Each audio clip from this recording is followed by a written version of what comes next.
Hey, hey, hey. What's going on, everybody? We're here. Yo, what's up, Firebat?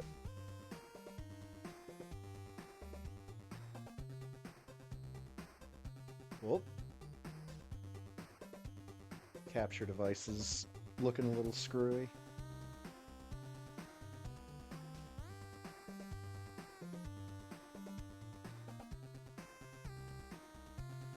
Let's just get that dealt with right now. Which one of these cords is it? It's this one.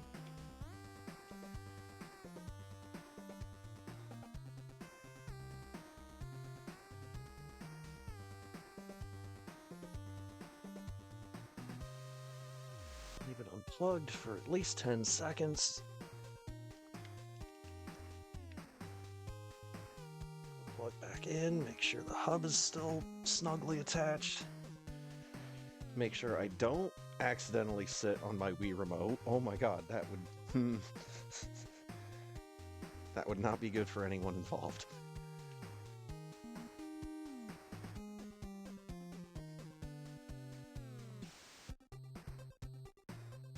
That just reactivate.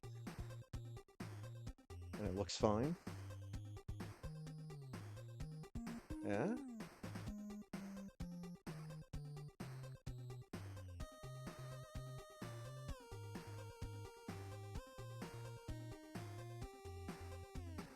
All right. Let's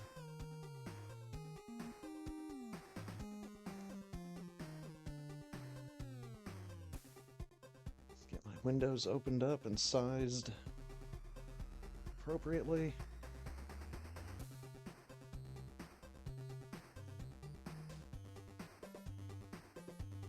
And actually, before I get too settled in here, I do want to check my local weather.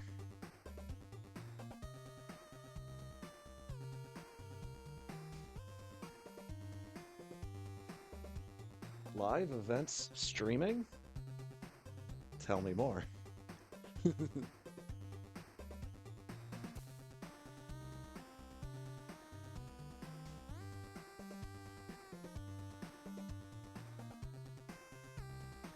wait, what direction is that stuff going?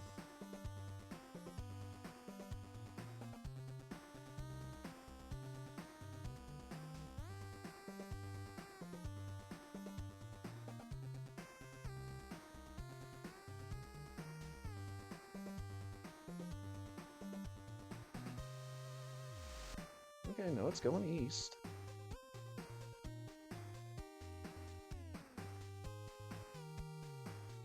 The weather widget on my laptop is not up to date, I don't think.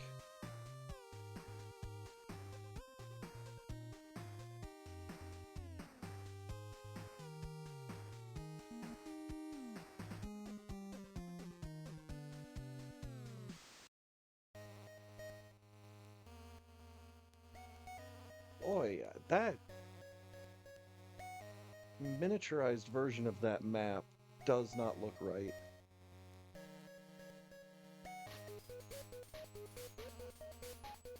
It's mostly because I can't see where the state borders are in this tiny ass picture. But no, I was worried that I was gonna have to be dealing with, like, thunderstorms tonight.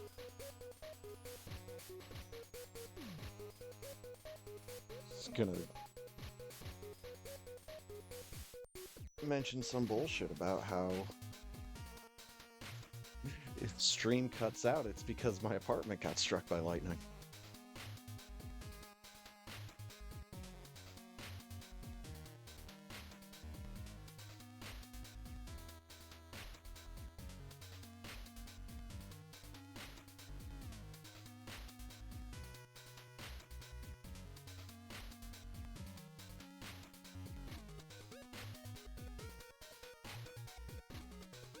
See, 'cause I was Charizard and Cat last week.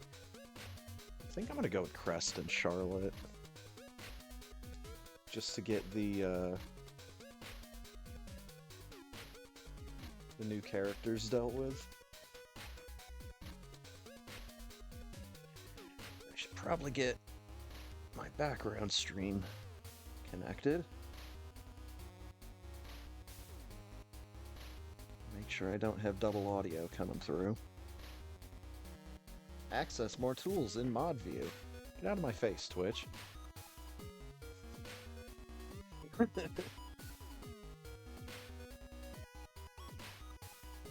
You're on thin ice as soon as I learn how to stream on YouTube.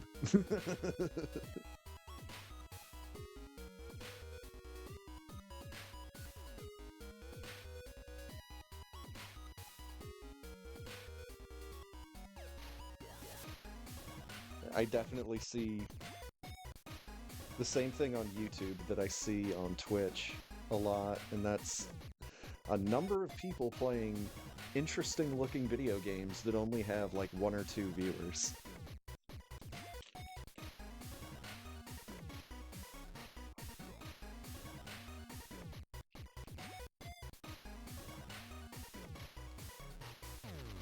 And I still appreciate the fact that you put this clip into the speed demos, Firebat, because I did have to end up using that strat in a randomizer that I was playing a couple weeks ago. I was like, hey, wait a minute. I know how to get through this room without speed booster.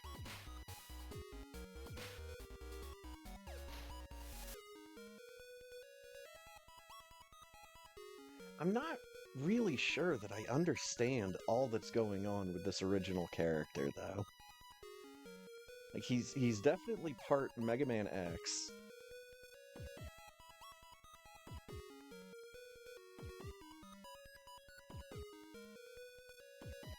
Oh, okay. And the clip you showed me from the race, where the commentators were just like, wait, can he do that?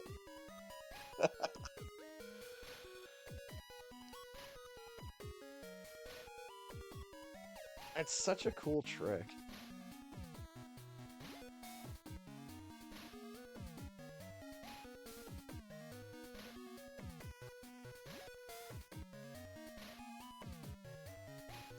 This is the difference between playing video games in the modern era and playing games back in like the 90s or the early 2000s. Is we have lots and lots of people that are ready, willing, and able to pick these games apart in an emulator just to see what makes them tick.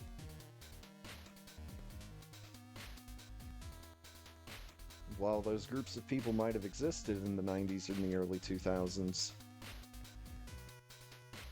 it certainly wasn't as centralized as it is for, like, the TAS community or the speedrun community in general.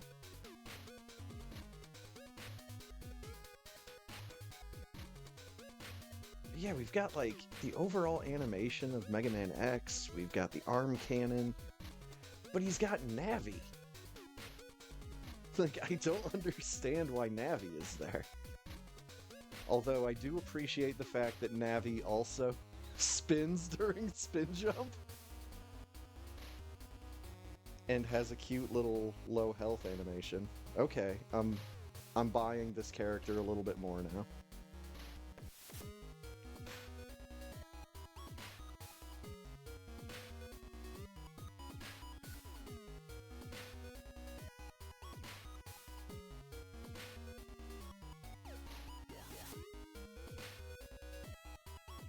The cape definitely gives him a feel like Zero. Either with his ponytail or... I forget if he had a scarf in the GBA games. I think that might have only been in ZX. But I never really played ZX, so I don't know.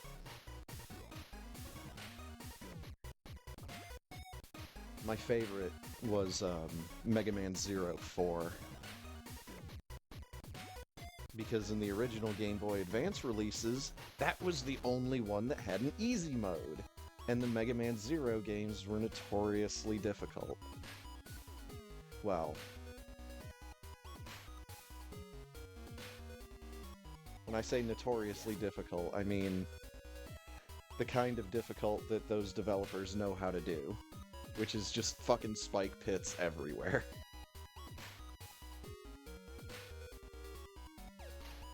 I feel like that's one of the game developers that I should know the name of.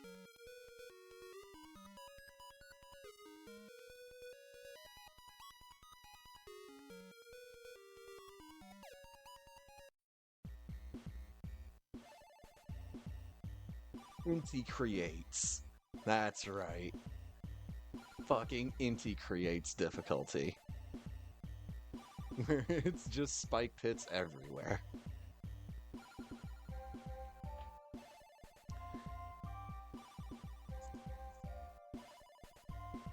How can you tell that your entire dev team should just be working on Mega Man Maker maps? If there's just spike pits everywhere. Fuck, I didn't even do that with the level or two that I made in Mega Man Maker. I need to reinstall that. I know my stuff is still on it, but it's just been a very long time since I've messed around with Mega Man Maker. And I follow him on Twitter, so I get notifications whenever there's an update to the game.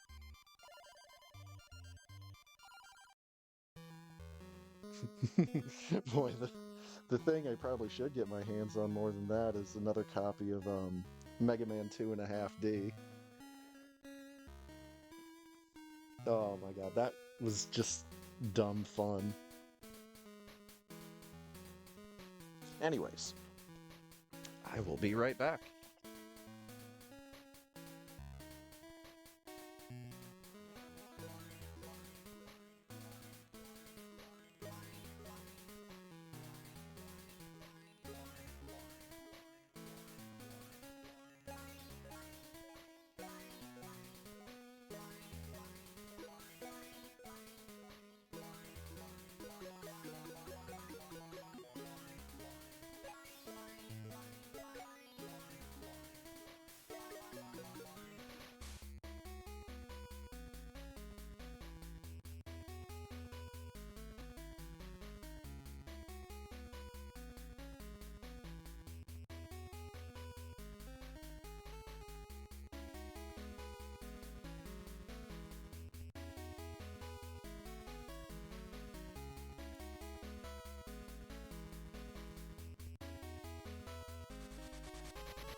All right.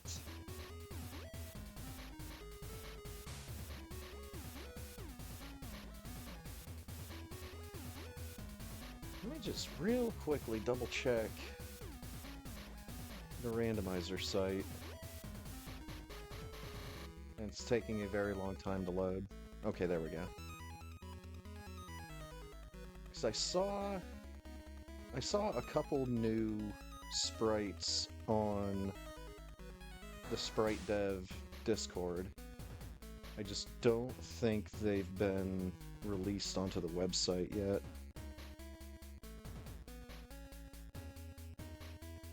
Looks like no.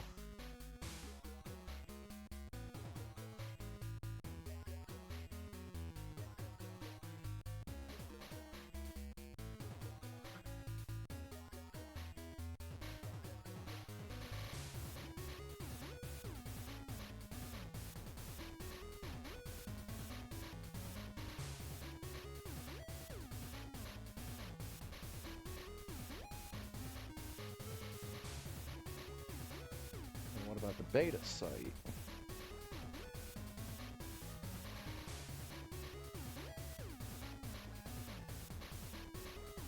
I still need to download Santa Samus.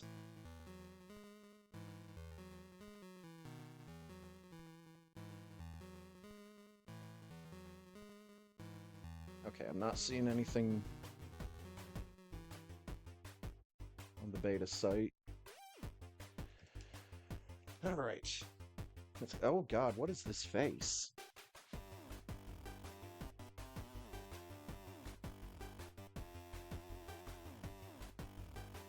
No, seriously, what is that face?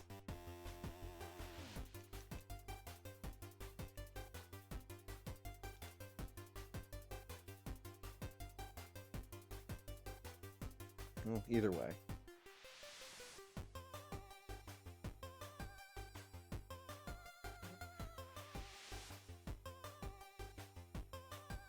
Let's get Dot ready. Let's figure out how to highlight stuff with just the keyboard. There we go.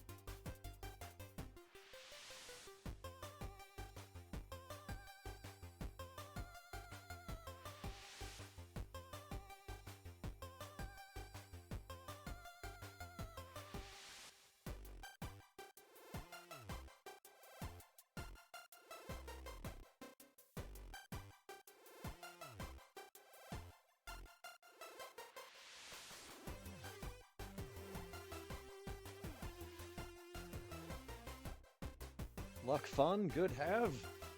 Thank you, Firebat. Same to you. Race will begin.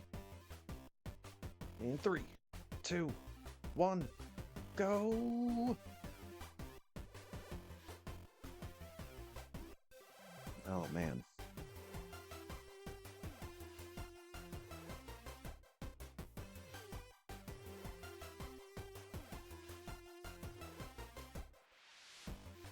So, since I'm relatively sure that Ponk was busy welcoming a new member to his family at some point this last week,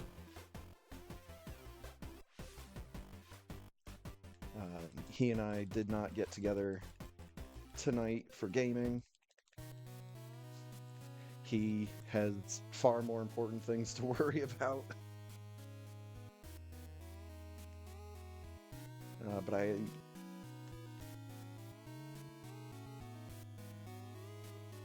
spent the past couple of hours not necessarily napping or sleeping, because I never actually zonked out, but just laying down watching these hour-long retrospective videos on old video games that I've never played before. Oh, good stuff. And it's stuff that I've mentioned on stream before. I fucking missed that first jump a couple times. Nuts and bolts.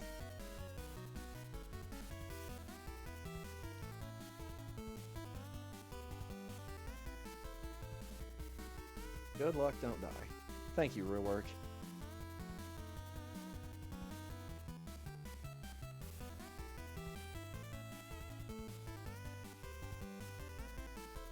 Dude, I actually just checked. I just checked my local weather before I got started up.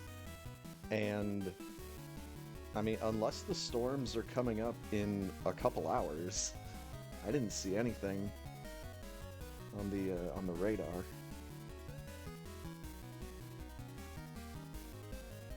Hopefully I can get a couple Super Metroid runs out before it gets bad.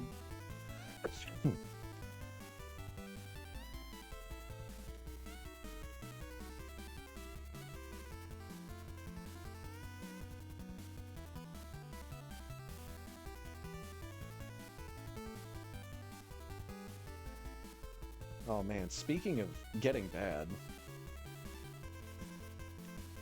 had kind of a rude awakening the other day as I was on my way to work. Neon cocktail. Delicious.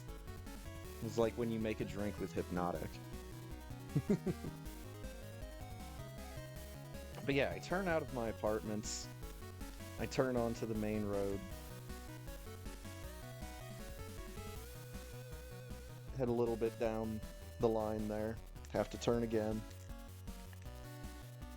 And there's fucking road construction. And they've got one lane completely torn up. So it's all rough and rocky and bullshit.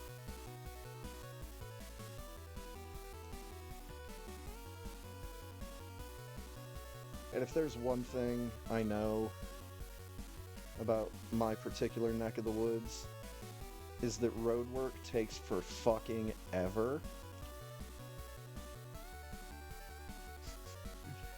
So I am going to have to deal with bullshit road construction right by my apartment for the next, like, 6 fucking months.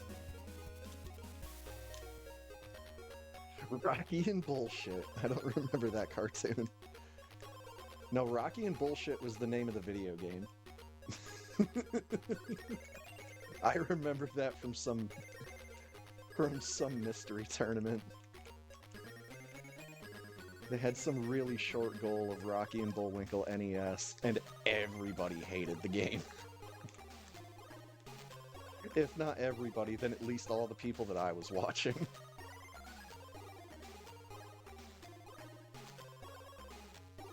I think Jorf might have even been the one to coin the term Rocky and Bullshit.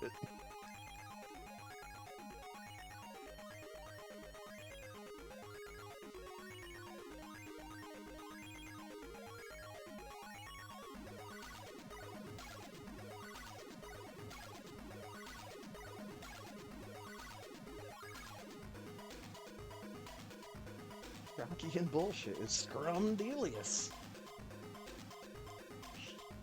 That slogan is the first and only time I have ever heard the word scrumdiddlyous. Too close.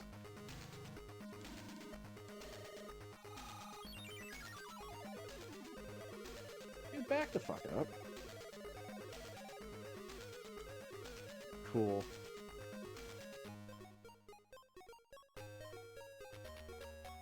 Ooh, Jelly Orchid. That sounds like it could actually be like the real name of a flower. Smooth running Jelly Orchid is a relaxing experience.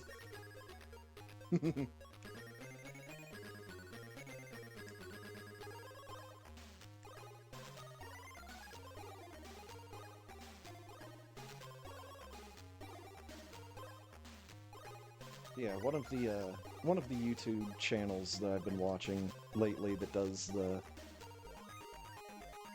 hour-plus retrospective gaming videos, a guy named Magellar. Just earlier tonight watching a couple of his videos on the early Ultima games.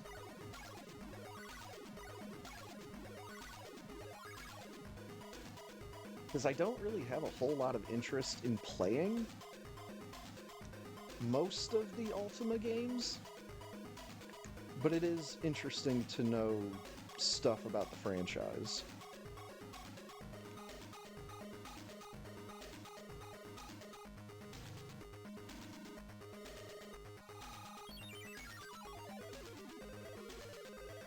But actually, Magellar's last video that he released was about William Shatner's Tech War. And not just the shitty FMV first-person shooter that was William Shatner's Tech War, because there was an entire fictional, or there was like an entire franchise around Tech War. There were 4 made-for-TV movies. There was part of a season of a TV show. There was, of course, the video game. There were books. There were a couple comic books from Marvel.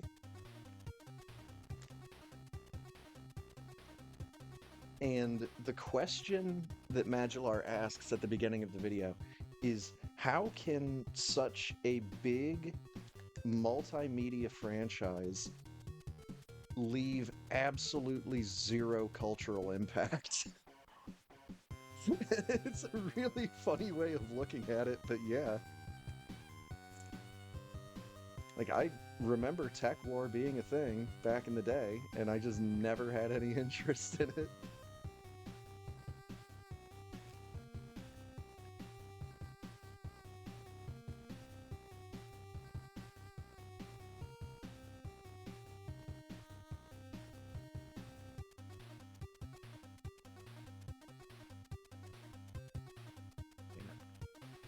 Only a fool breaks the no cultural impact. I think a big part of it was because William Shatner was attached to it before he became kitsch.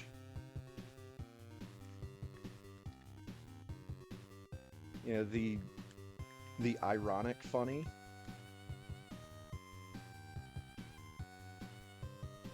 It was like before he started doing those travel website commercials where he's just doing spoken word versions of popular songs. Was it Travelocity, I think?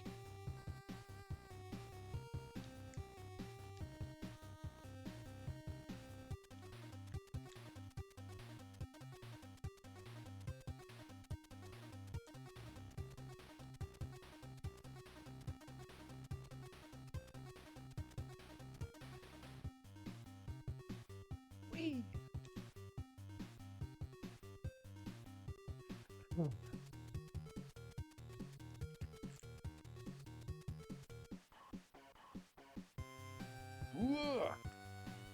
Needless to say, after I had watched Magellar's video, I came to understand why Tech War, even though it was such a big multimedia thing, why it never really amounted to anything. Because it's boring. At its very core, it's just boring. It's got a lot of, like, interesting ideas, but it never really fleshes them out. And I could probably name like 3 or 4 next to unheard of Shadowrun novels that would be better reads than anything from Tech War.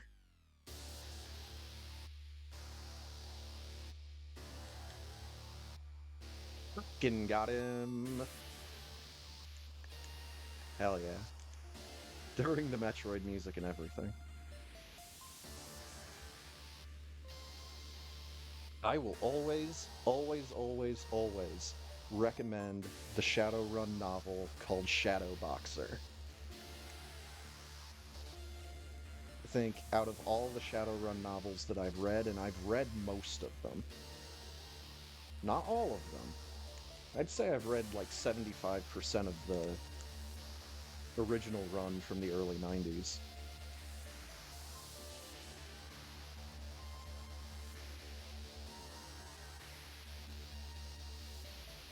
I forget the author's name. But that's the other thing. Like, all of the Shadowrun novels are written by people that I have never heard of before. But some of them are, like, some of the most entertaining books that I've ever read in my life. Shadow Boxer is a good one. Psychotrope is a really good one.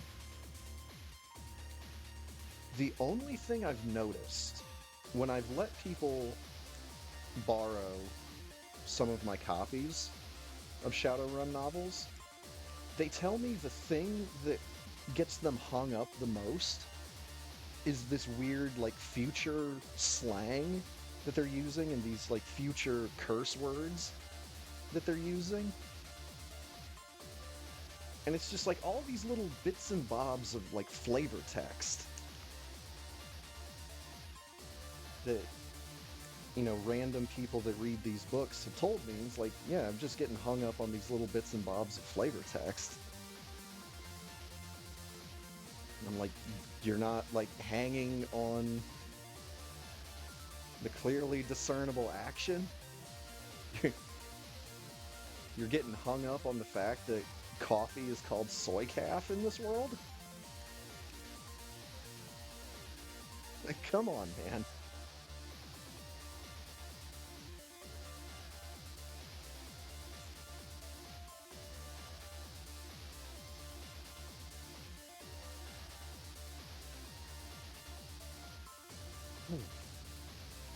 I know a lot of the Shadowrun novels,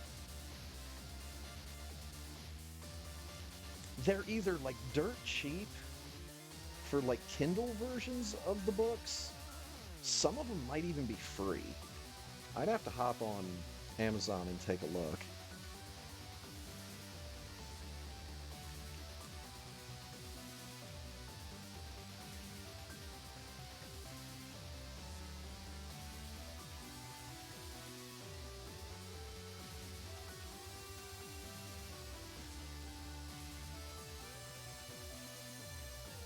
That's the one thing about book reading that I find to probably be the most enjoyable part of the whole thing. Yeah, reading the story and piecing together what's going on is great, but my favorite part is the mental imagery, the images that come to mind when you're reading through this fantastic, this fantastical story that's playing out on the page in front of you.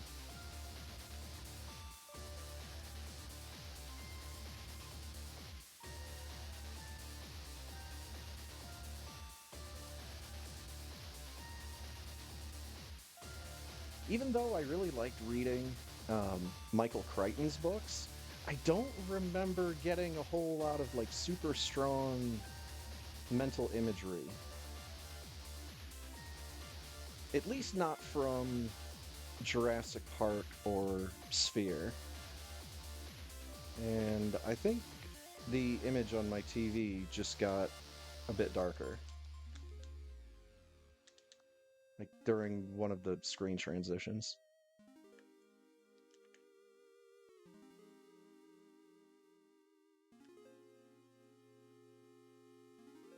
What?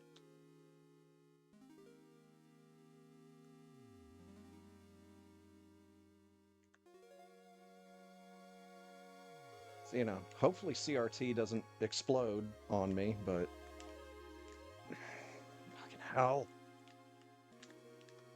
And then I missed the wall jump. There we go. Actually, looks like it just fixed itself.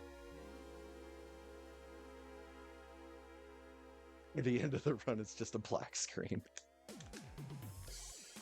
Oh, dude, that reminds me of trying to play Kirby's Dream Land on my Game Boy while the batteries were actively dying. So the screen was, like, going blank. Like everything was fading to white, but you could still see, like, enough detail to move your character around and do stuff. And the screen just got darker again.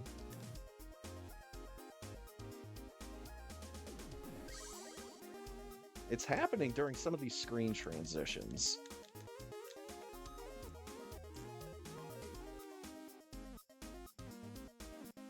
I mean, I've got another CRT, but it's bigger, it's heavier, and I'm not quite sure if it will fit on this janky little wireframe shelf that I've got here.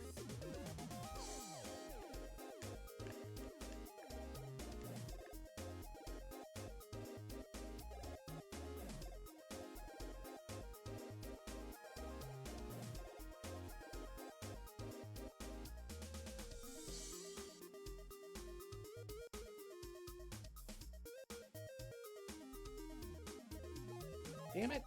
Get up there!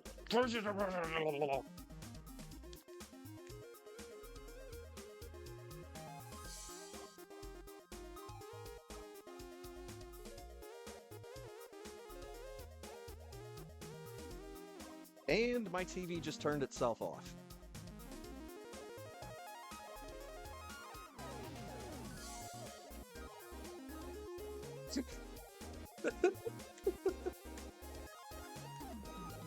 Like, what the fuck?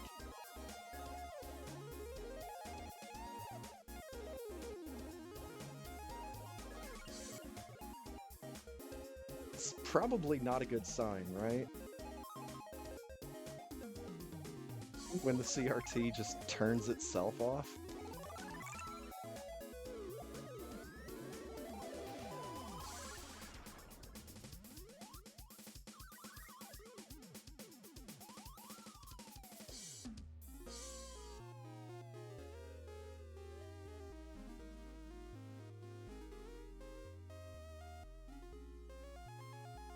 Yeah, that wrecked whatever train of thought that I was on.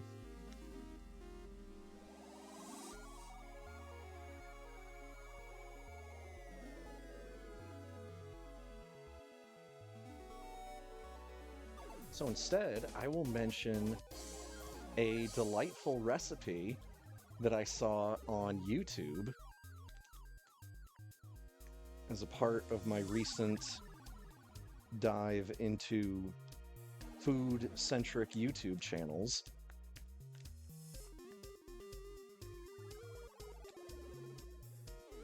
And I'm trying to remember what channel it was on. It's a guy that has like 3 or 4 different YouTube channels, and I'm trying to remember which one it was on. Doesn't matter. The recipe was for a side dish, and I don't know if the dish actually has a name.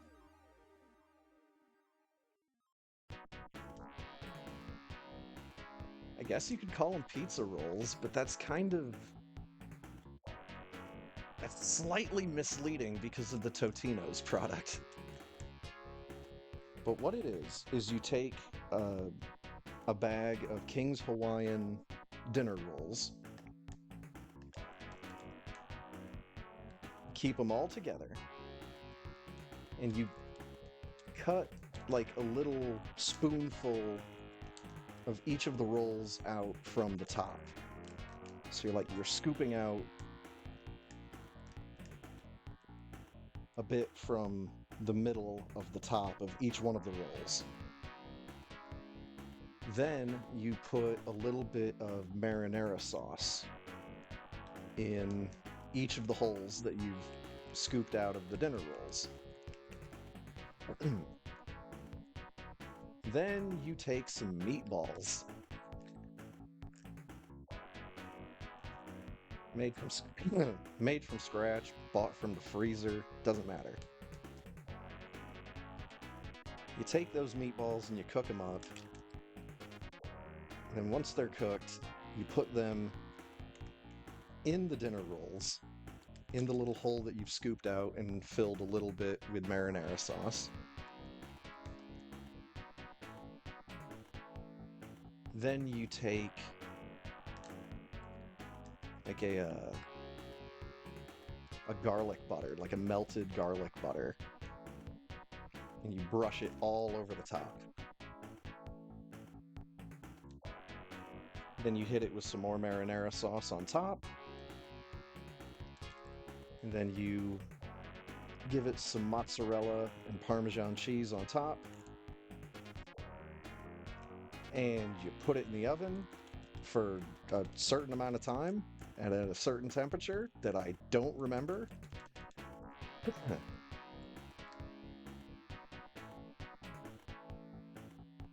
But then, there you go.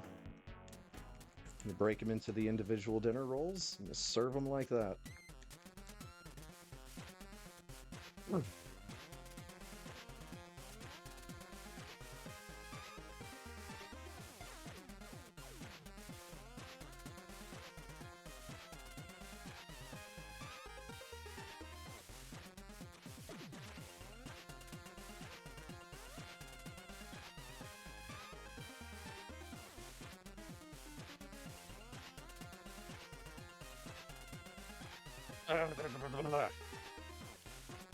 Fucking hate this ghost.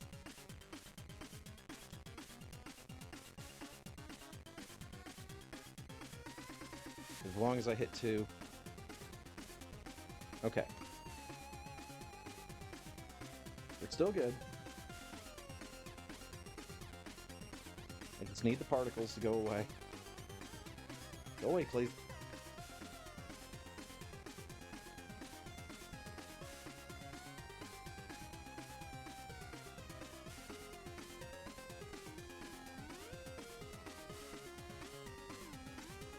Got him. Got him, got him, got him.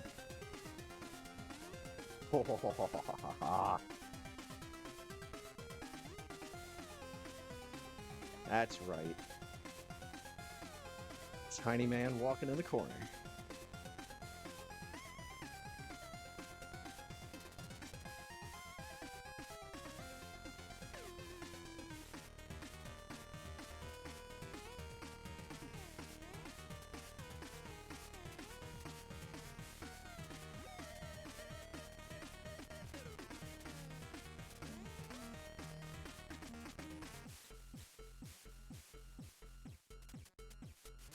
Like, look, I understand this is not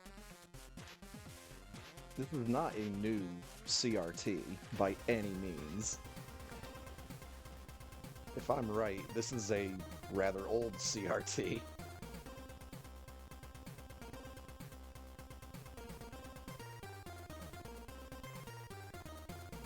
I'm trying to remember if this is the TV that I won in some kind of contest that we had at school. I don't even remember what the contest was.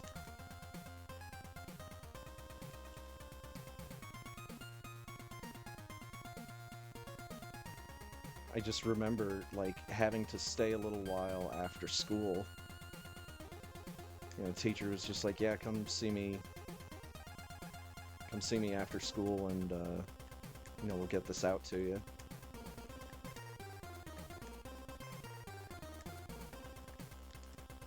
And if that's the case, then, oh fucking boy, this TV might be old enough to drink.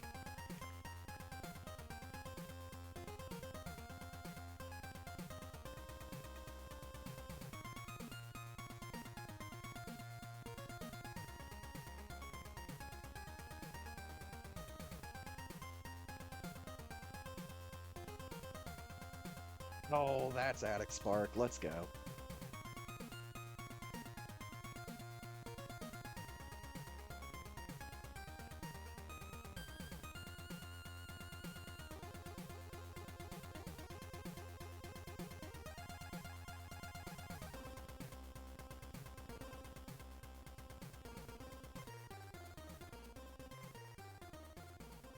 Jump, please.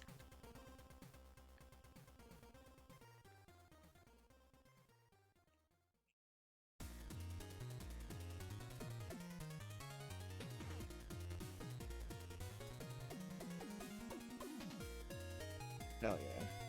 Boing, boing, boing. Get in. Whew.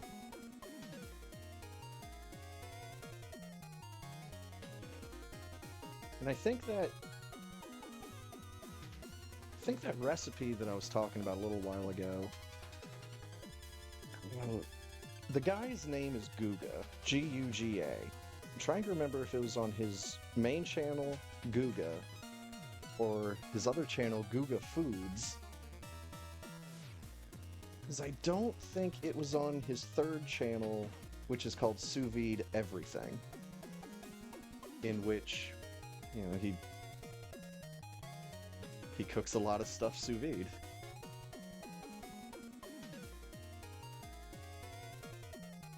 But it was in an episode where he was dry aging a steak in citric acid.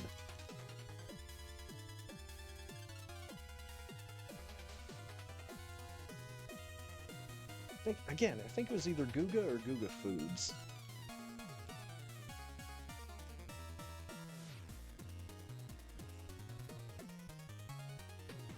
He's also one of the people on YouTube that I feel are trying to dispel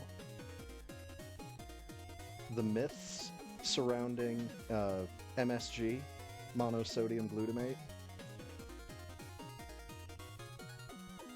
Turns out there was like one health scare back in the 70s, and that's all it took for people to just be like, oh, fuck this particular ingredient. Never mind the fact that, you know, the individual symptoms were the exact same as someone that had consumed too much salt. So, I mean, if you're at a Chinese restaurant and you're eating something that's covered with salt and soy sauce already, and then it has MSG in it, yeah, you're gonna end up having a fucking sodium level issue. It has nothing to do with MSG. Meanwhile, MSG has the potential to make just about any food taste better.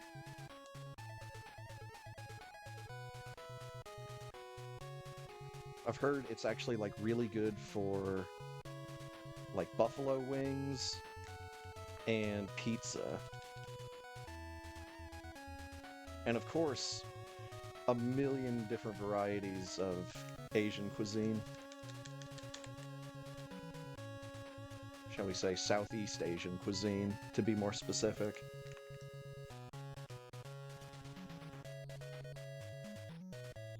It's the one term in food that I think is just a little bit too broad. When someone says Asian food.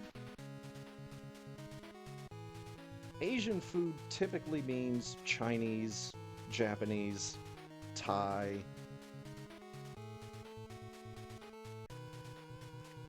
And then, you know, to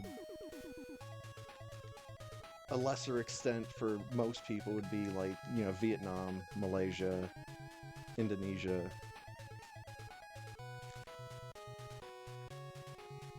I don't have any power bombs.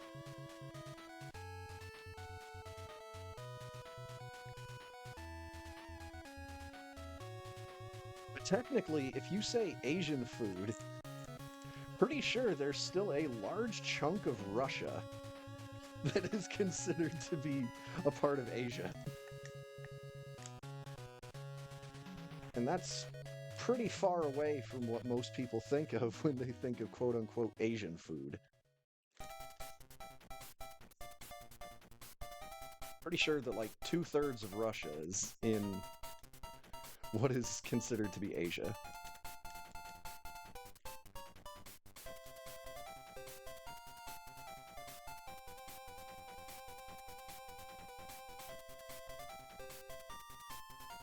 Sounds like Guga. Yeah, I was just trying to remember, like, specifically which one of his channels it was on.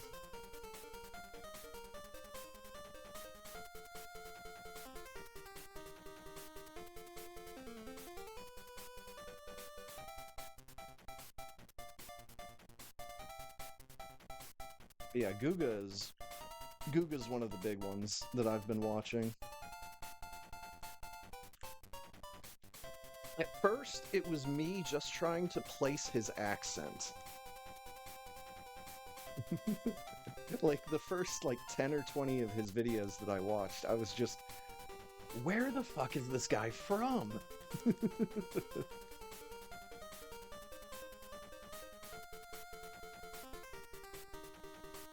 Because I listen I hear enough people speaking with a Hispanic accent at my job that I knew it wasn't that. It's a subtle difference from just a regular, like, Mexican accent. It's almost like the difference between an Australia and a New Zealand accent. I have a feeling that one's a bit more pronounced, but ended up watching one of his videos where he just came out and said that he was Brazilian. I was like, oh, well, that makes sense. Because it's a very Hispanic sounding accent, but there was something else there that I just could not place for the life of me.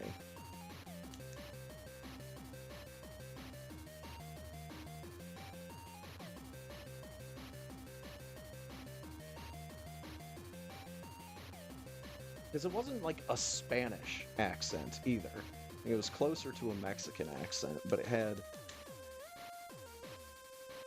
just that little something. It made me just be like, this is not a Mexican accent.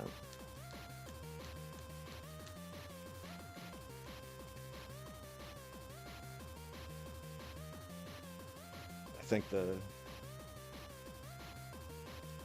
comparison to the Australian-New Zealand accent might be slightly over the top.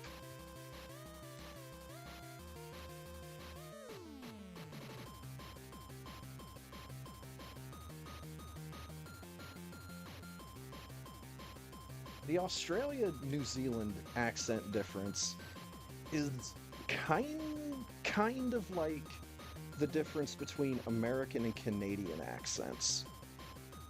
Not French Canadian, just regular Canadian. Oh my god, what is this spin jump? He's spinning around. He's spinning around horizontally. It's not a spin jump, it's a twist jump.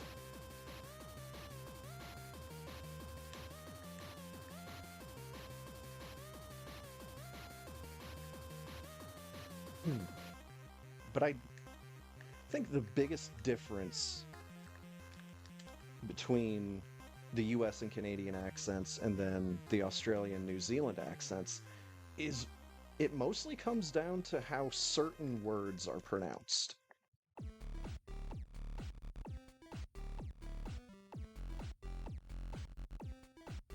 The best thing I can do is point to the Lord of the Rings bonus features DVDs. It's hours upon hours of people from New Zealand just talking.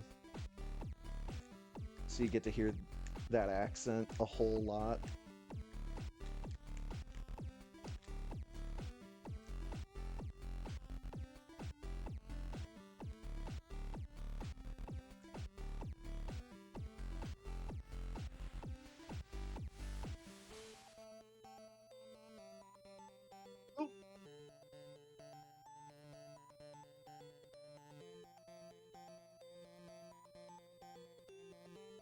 Let's see here. Not a whole lot else has been going on lately. I don't know if I mentioned it on stream or not, but I did transfer to a new position at my work. And the best part is, it was a job that they were already making me do, in addition to the job that I had initially signed up for.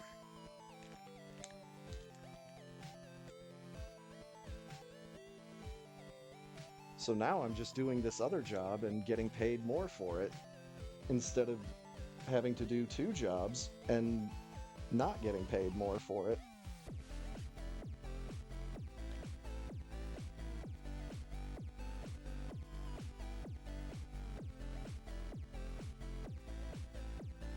Now, the main reason I liked my previous position is I felt like I knew exactly what to expect every single day. It's like, maybe not for the first couple of hours. But, you know, that's because I'm one of the few people that's in the store at that point in time.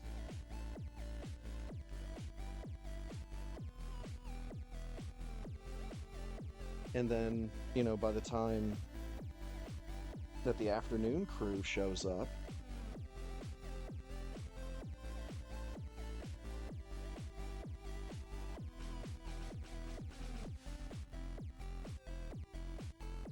you know, I know that they're going to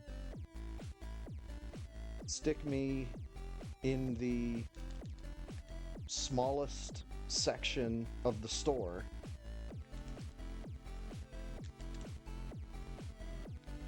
and I just need to make sure that, like, that I keep like 3 or 4 aisles looking good. But at the end of the day, it's such a small section of the store that you can have, you know, other people that are assigned to other parts of the store.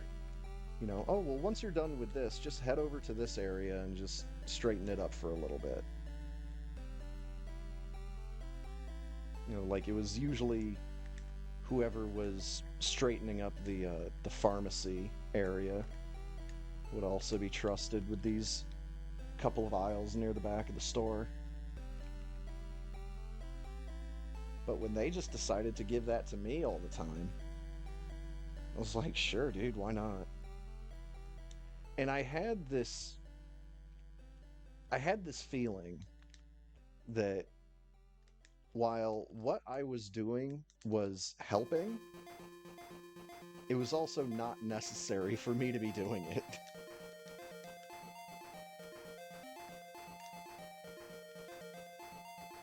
So I kind of had this great feeling where it's like, you know, it doesn't really matter what I do, because especially in my last couple of months in that position, my hours had been cut a little bit after the holidays. So I would be leaving out of there by like 3 o'clock, 3:30 on just about any other work day. That would be when I'd take my lunch. You know, it'd be like the halfway point of my day.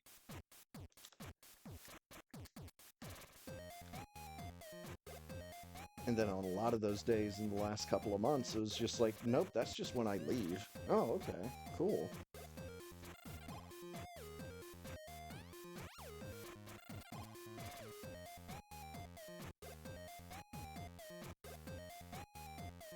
But, you know, when the store is open until 8, you know, there's 4.5 to 5 hours between when I leave and when the store closes, and there's absolutely no way that any amount of zoning or product straightening, no amount of that is going to survive 5 hours in a busy retail store. You can have a department looking perfect, and it could just be like 10 minutes after you leave that someone comes through and just wrecks the place. Just buys a million different things from that section, and next thing you know, you've got all sorts of empty boxes that you need to clear out.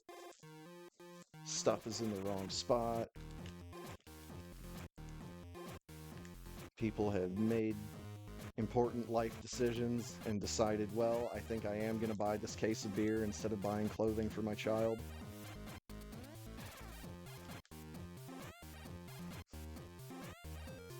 That's the unfortunate thing, is the amount of children's clothing that I would see just like discarded in the alcohol section.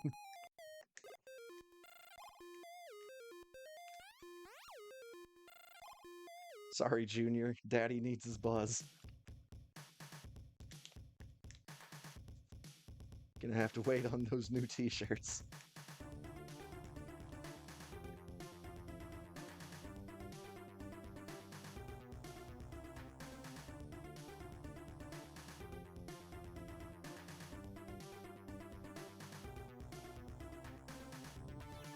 Now, what I do at the store is I'm one of the curbside pickup people. What's known on my tax return form as a personal shopper.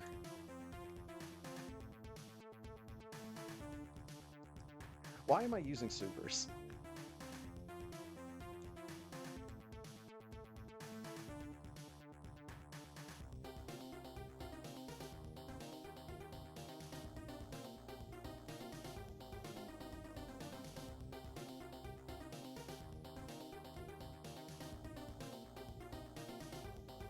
Good.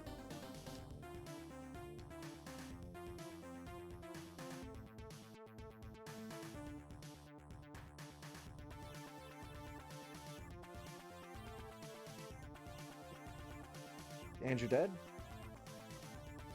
Huh. Not dead. Now dead. Get down here? Hello? Catch?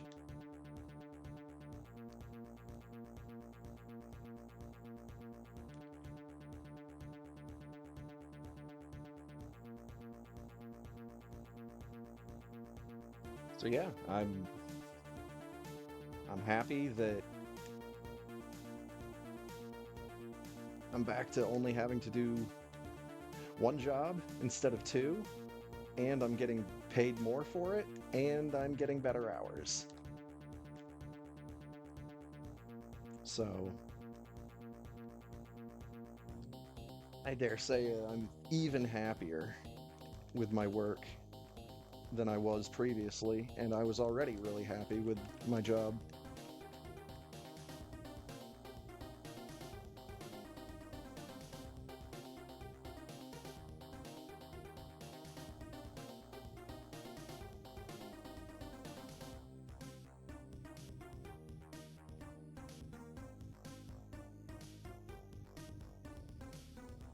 In non-work related news,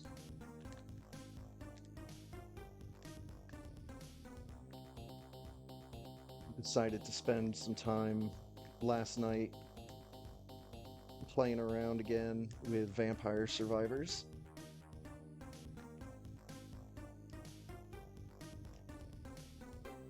Still kind of blows my mind that there's multiplayer in that game.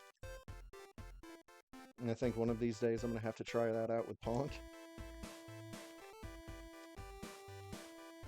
Unless someone else can be coerced into it easily enough.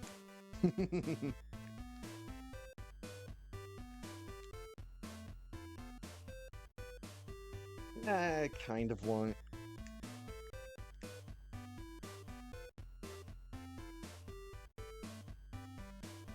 But yeah, apparently there was some free DLC that dropped recently. There's a whole bunch of new characters and new items that were, well, new to me, I should say.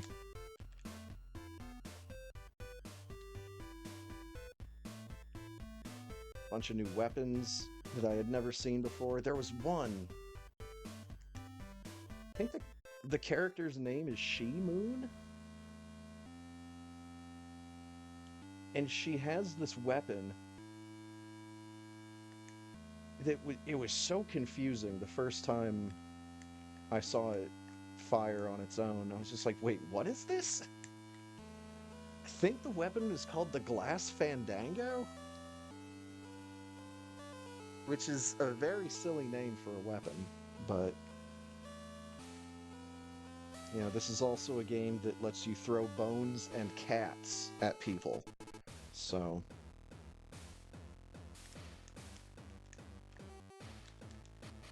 hey, there's Firebat taken first with a 47-36. GG.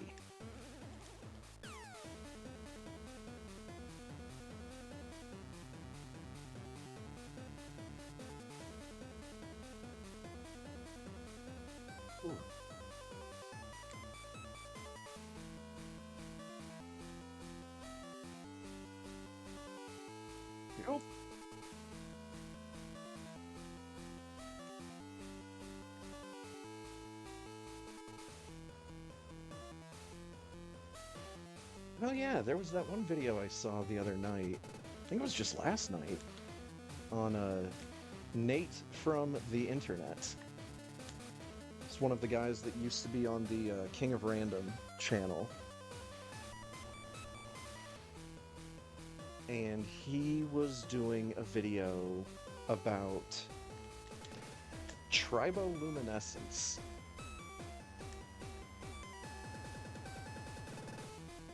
Which is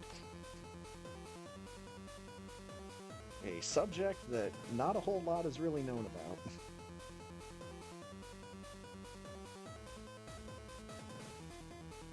But, like, if you take a strip of duct tape and you stick it to itself, oh my god, get up there, and you rip it apart really quickly, at the point where the tape is making contact with itself and being ripped apart, if you've got the lights off, you will see a strip of dim blue light being generated by ripping the strip of tape apart from itself. The other form of this that he showed off was crushing wintergreen lifesavers, which I had found out about back when I was in the Boy Scouts. Back when I was like preteen, early teens.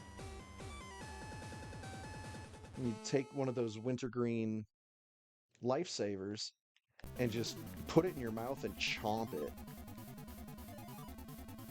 You will make sparks. Take a wintergreen lifesaver in a dark room and smack it with a hammer.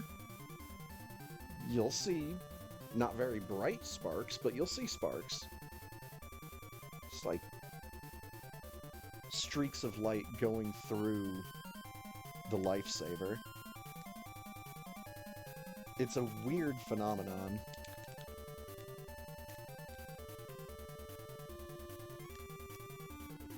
I don't know if science has quite come up with an explanation for it yet.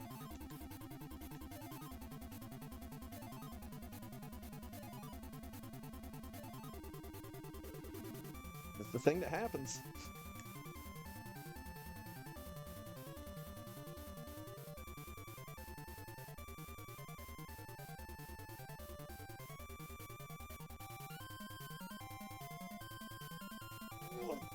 There we go.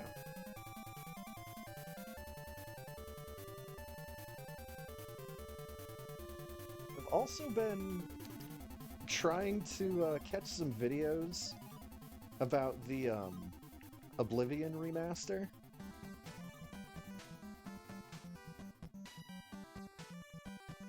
I'm not exactly sure how they managed to make faces in the Oblivion remaster that are even jankier than the ones in the original.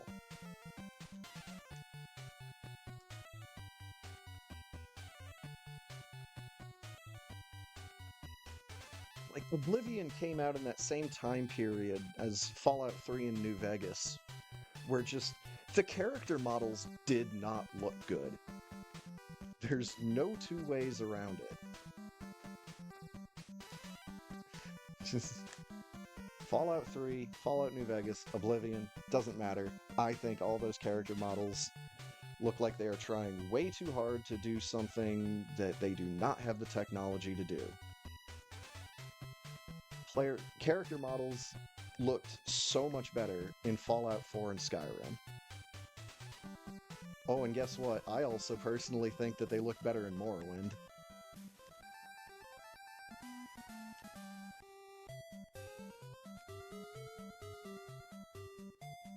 Because Morrowind wasn't trying to make their people and characters look like super realistic. Like, fuck's sake, they don't even have the dimensions right on these people. But the characters still look good, given the art style of the game. Meanwhile, there's just some of these characters in the Oblivion remaster that are just like, what the fuck?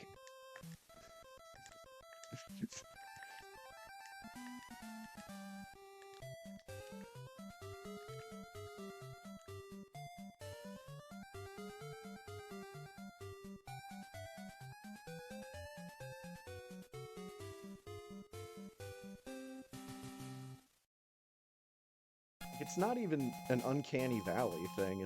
It's like, no, this is obviously someone or something wearing a mask.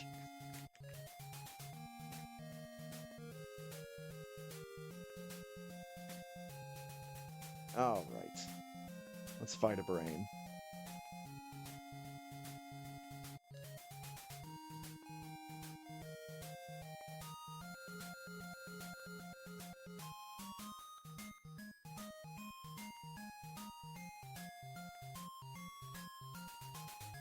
Nice shot.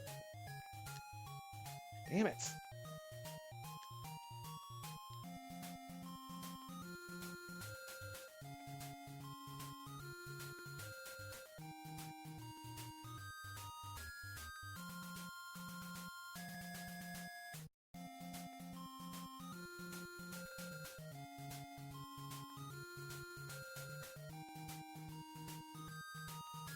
Okay. Another thing I'd like to find out.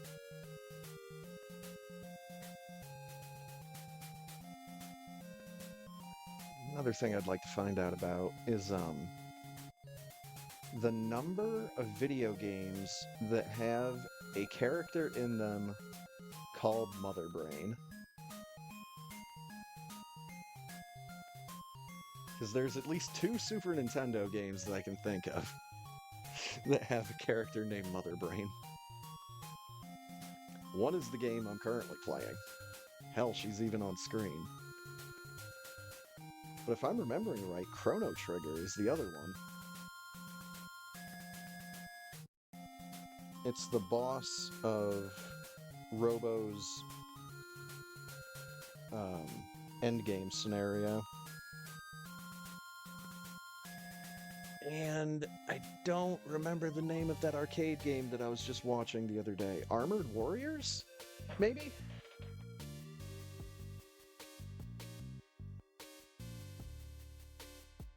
I think it's Armored Warriors.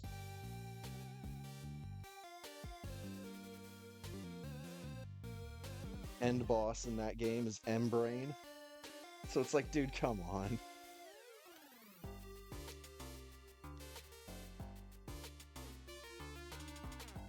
I guess Metroid 1, yeah. I guess it should more be like, how many different characters in video games are named Mother Brain?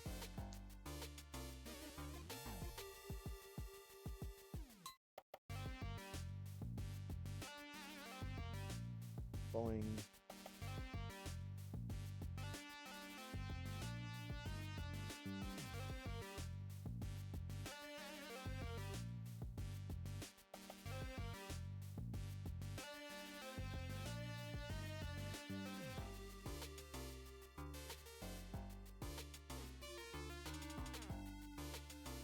Oh, I hate running into that first gate.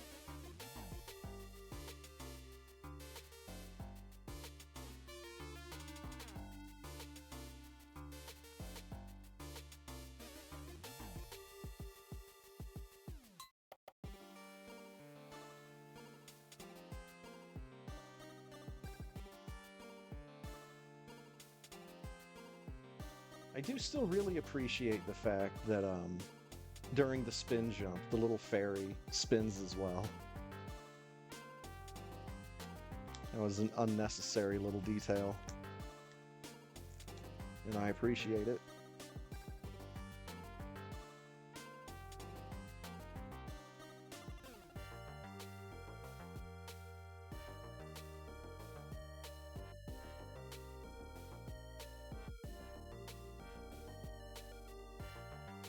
Whoa.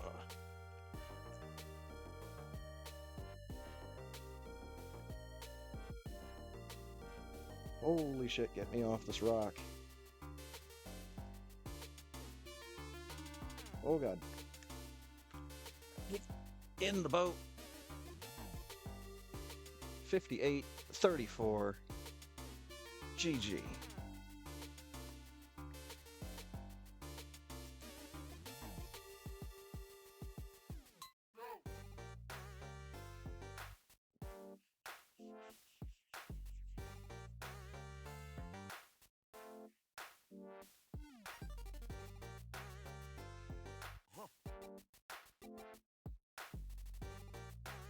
Yeah, not bad. I'll take 58s.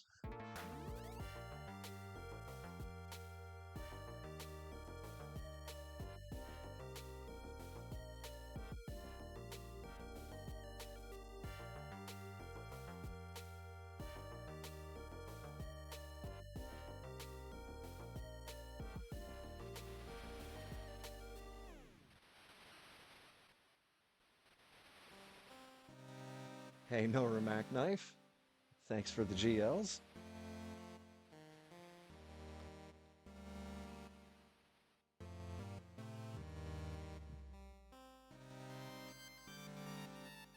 Thanks for the race.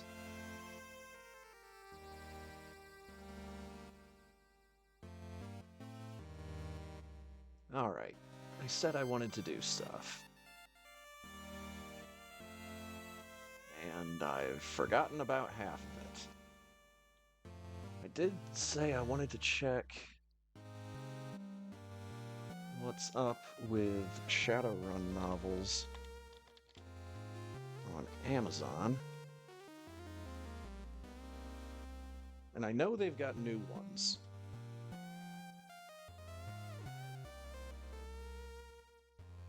But I'm not really too familiar with the more modern Shadowrun stuff.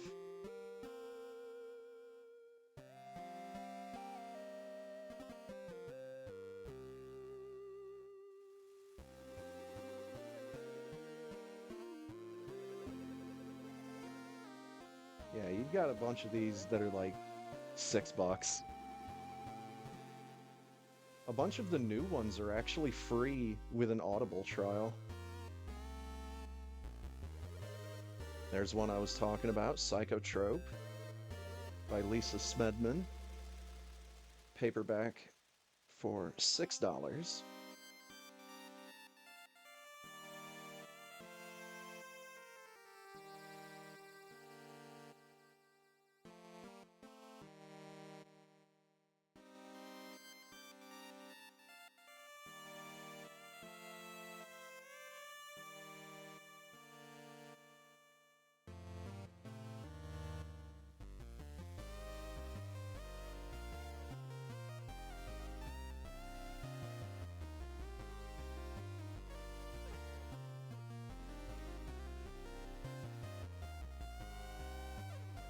Air Force!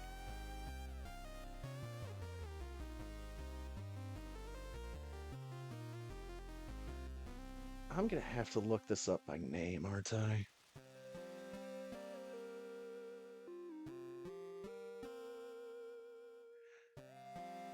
Actually, I think a lot of the old Shadowrun books, a lot of the old novels have been re-released under the title of Shadowrun Legends.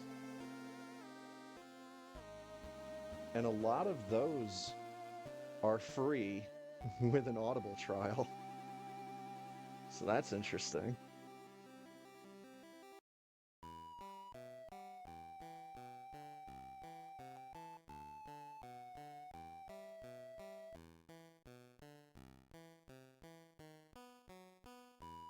Oh wow, even the Shadowrun Legends cover for Psychotrope is neat.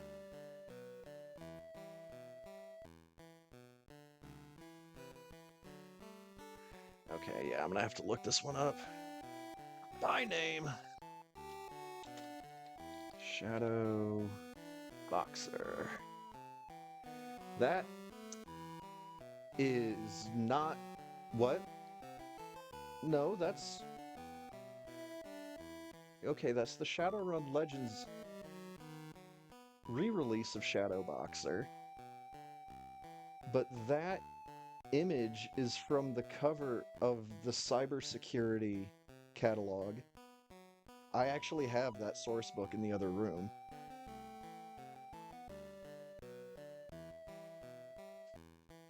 Like, what the hell?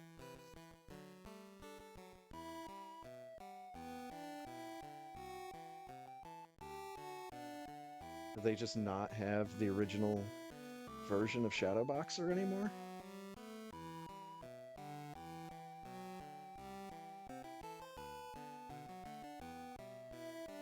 No, they don't. Damn. And you had better believe that my local bookstore where I got a bunch of these from, they do not have anything anymore.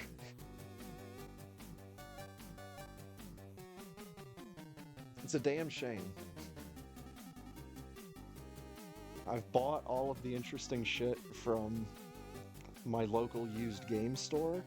I've bought all the interesting shit from my local used bookstore.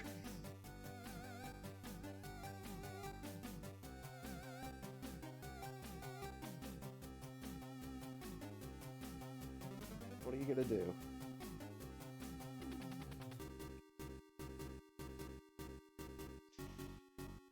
Okay.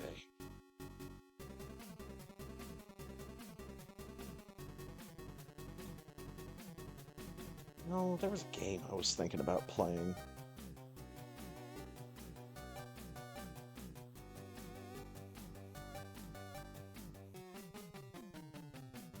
Actually, let me just turn that off right now.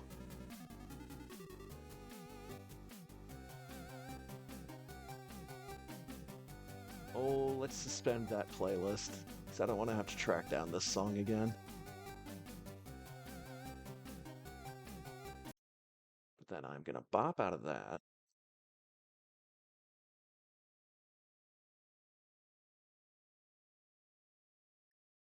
Bop back into him. Do this.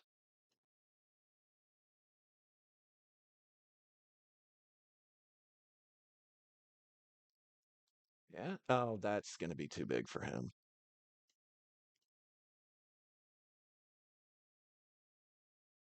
Might even be too big there. Um, okay, and then I've got an unused game capture there.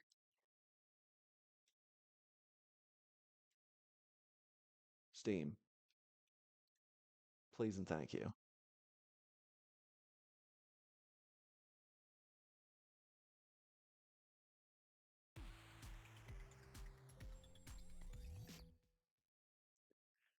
Okay. Let's get OBS open back up and let's figure out how to capture this.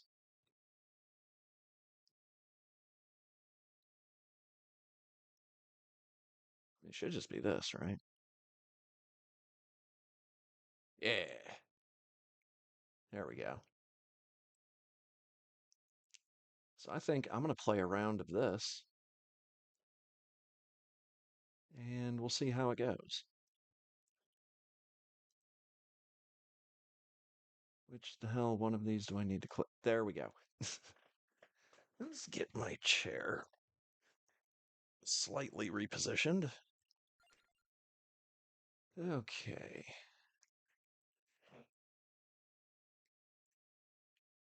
Yeah, this Shimoon Ita, the character that I unlocked a little while ago.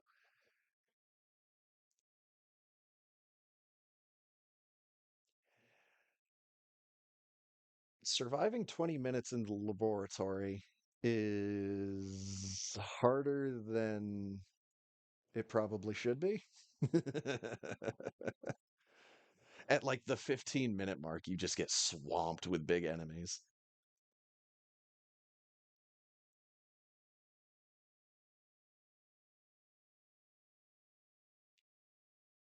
Okay. Probably just have to look up how to get those characters.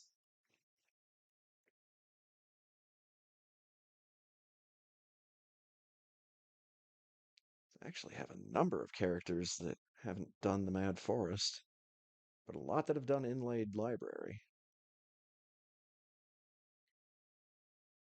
So why don't we take...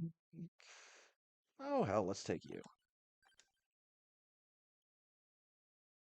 And just...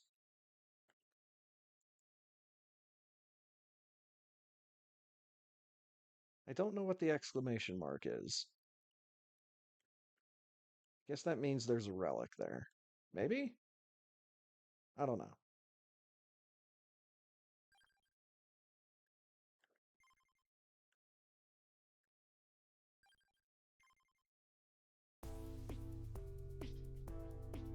I want that song because I like that one. And I backed up too far. Help.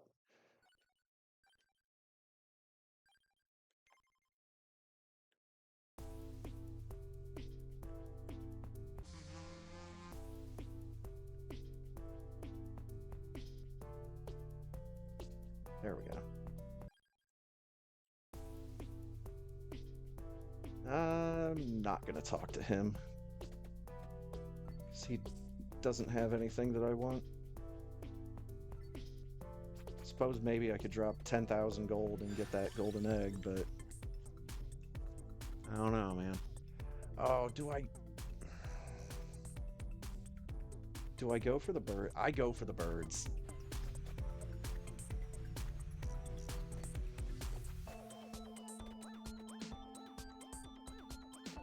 The birds are ridiculously powerful when you get them fully powered up. But there's two of them. So you have to get lucky enough to get them both. And then you have to level them both up.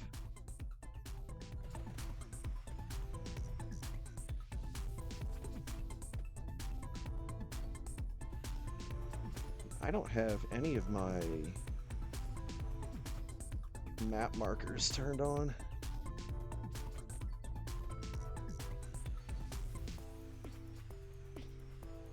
This is fine. Oh, shiny bat.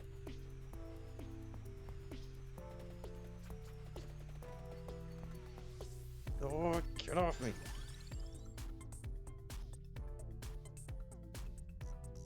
Oh, take the magic wand.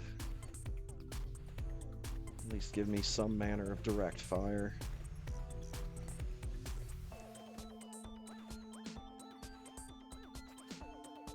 Instead of bird and axe, which is basically we're just gonna attack wherever and whenever we want. Hope you're in the right position for us to be useful.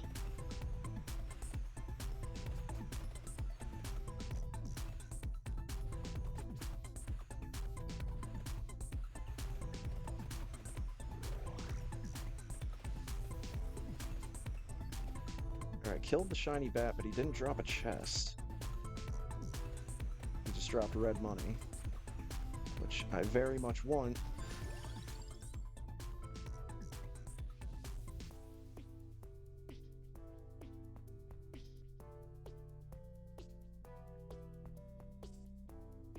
Oh hell, let's take Rune Tracer.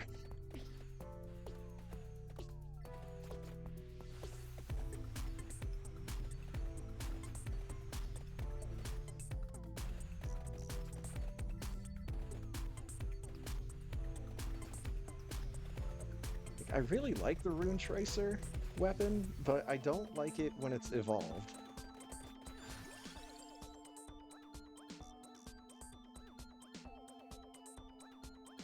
Let's take the book. And we've got to save that last spot for the other bird. And we got the cats. And we got the gun. And there's the bird. So now we got them both. So we don't have to worry about that anymore. Time freeze.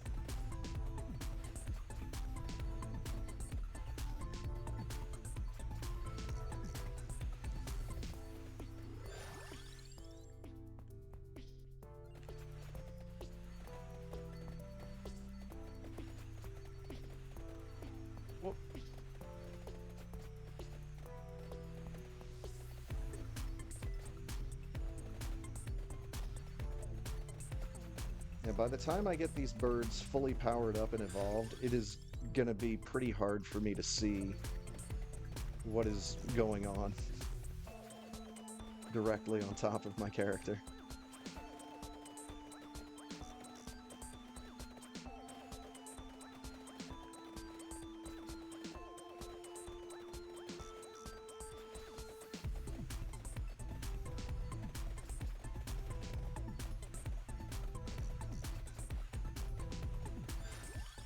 Why are these bats not dropping chests? Anyways, let's get the Spellbinder so we can eventually evolve the book.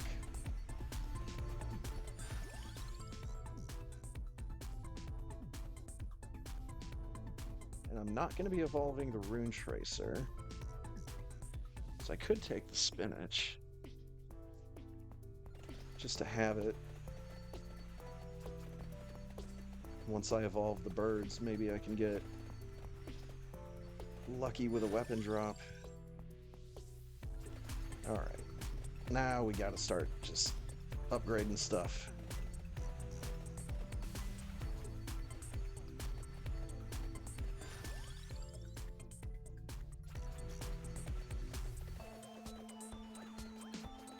If they're gonna let me keep upgrading the axe, then I think that's probably the priority.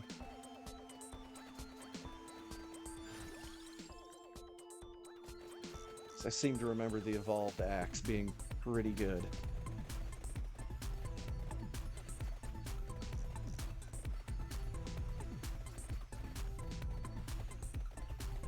Attract orb! Hell yeah.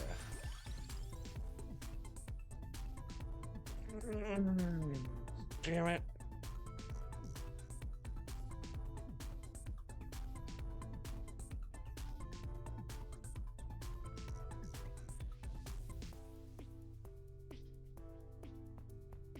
I've got to take the duplicator.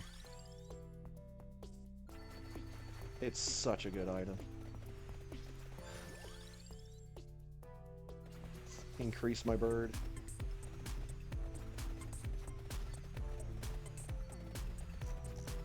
Make bird lasers slightly bigger.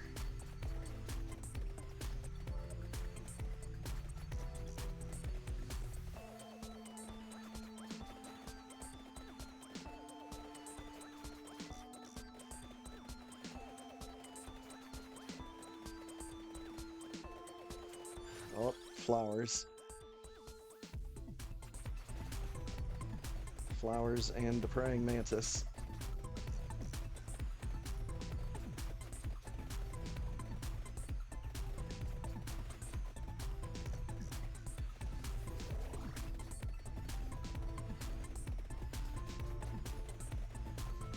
It's flowers that take an impressively long amount of time to kill. It's like, dude, come on, they're just flowers.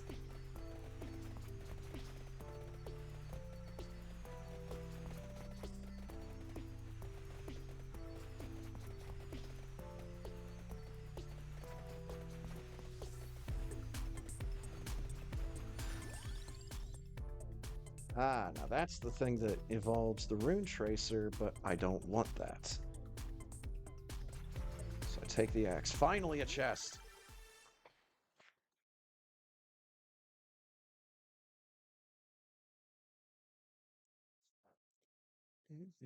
Getting caught up on chat. Pentagram and pure passive boosts. See, I've always liked the idea of the just stand still build. So you get you get book, you get garlic, you get lightning, and just no one can step into your circle. And yeah, it had been, for me, it had definitely been a number of months since the last time I'd played this, but it's like riding a bike. You don't really ever forget how to do it. And yeah, duplicator goes with the lightning ring, which I haven't seen the lightning ring yet, I don't think. But I'm leaving it open. I'm I'm thinking that I want to go with the fire wand after I evolve the birds, but I could go with lightning instead.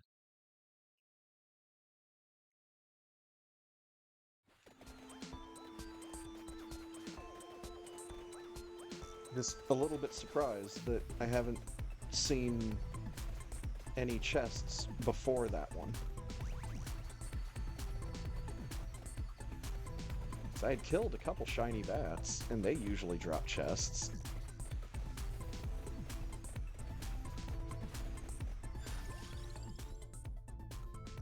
Axe again. So that's max level regular axe.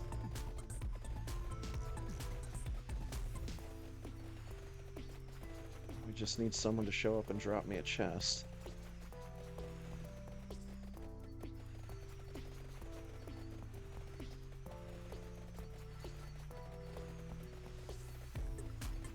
Also, there was that Vampire Survivors Ode to Castlevania. I haven't taken a look at that yet. I just remember it was, again, like $2 or $3. But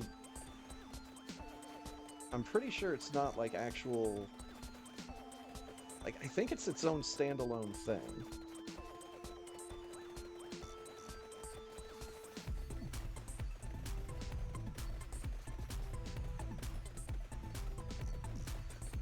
I've definitely seen it on Steam. So I know it's a thing out there that exists. Whoa!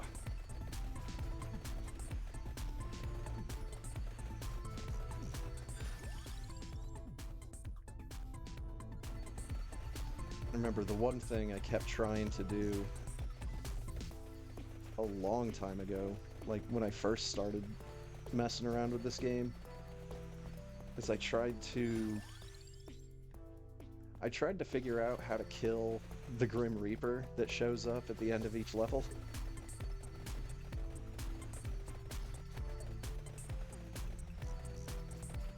And you can kind of get him stuck in a certain spot in the inlaid library.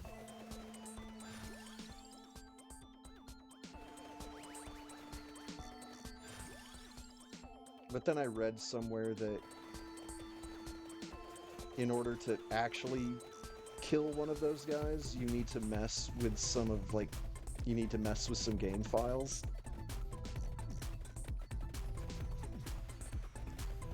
Some .I and I's or what have you.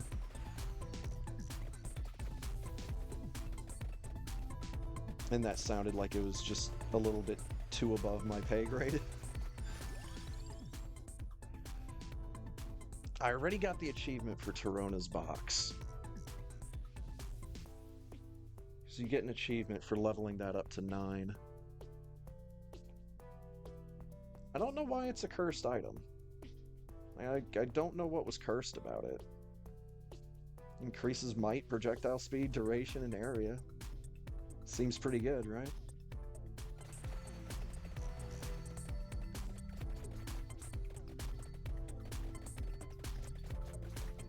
There was also a new weapon that I saw that, like how you were seeing those swarms of bats go flying across the screen,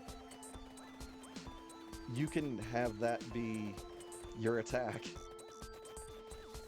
You just... your attack is just random swarm of bats flies across the screen and plows into enemies. It's pretty cool. Both my birds. Get me out from all the giant bats. Ugh.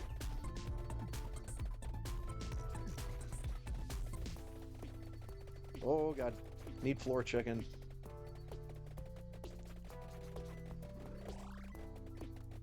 Didn't help that much.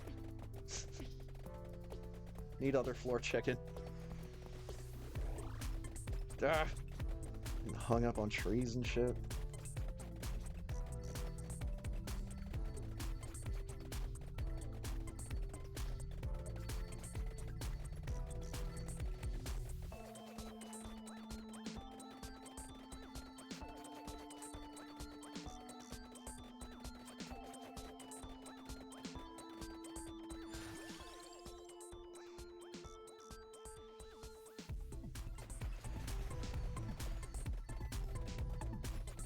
Dude, what the fuck? Why are none of the fucking shiny bats dropping chests?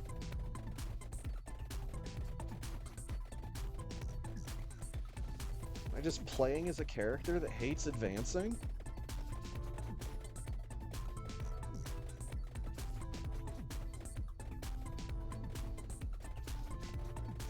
Yes, hello. I'd very much like to stay the same power level that I am currently.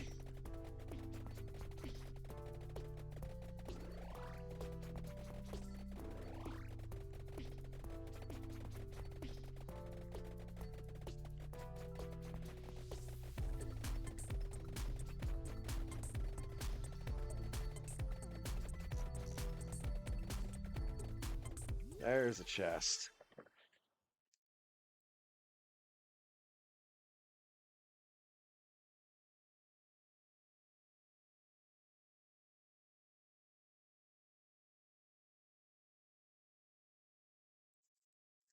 Yeah, I don't really like pentagram before you get it evolved because it erases all the gems.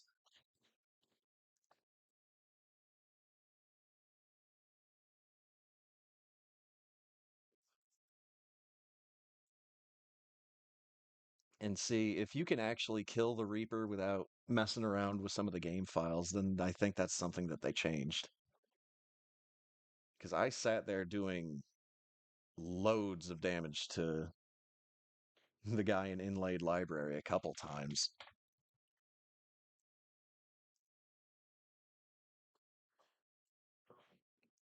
But yeah, how I reseated the cord in my controller. Game, chill out. Anyways, so this is my evolved axe. I can tell from the pictures.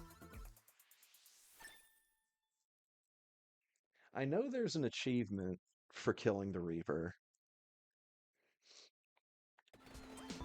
but I think that's where I was initially reading about people trying to get that achievement and not realizing that you had to mess around with game files.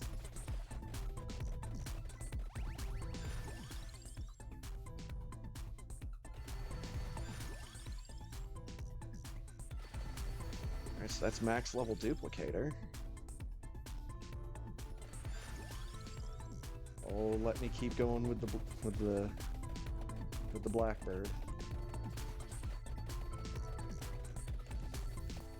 Yeah, upgraded axe is pretty good.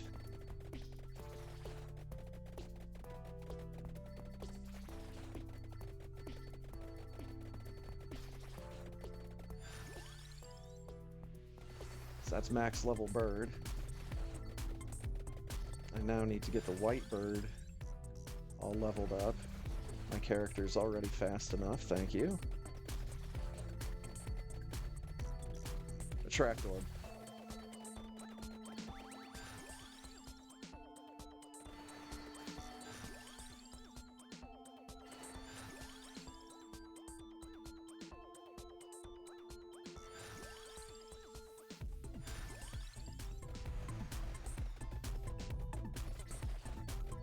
A lot of good levels there.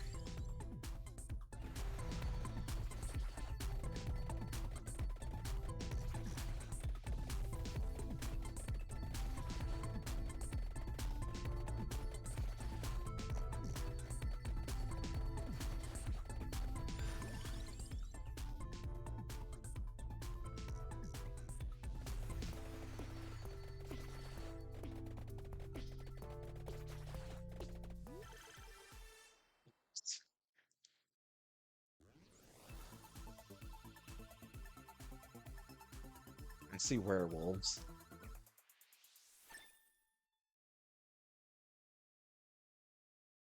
That means life is going to be difficult for a little bit.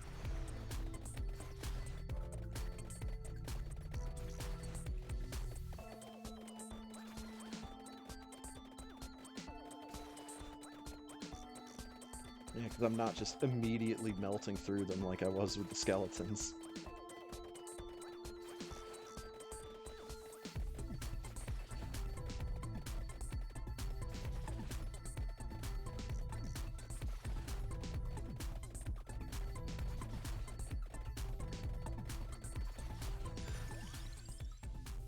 bird. Oh, give me that! Hell yes.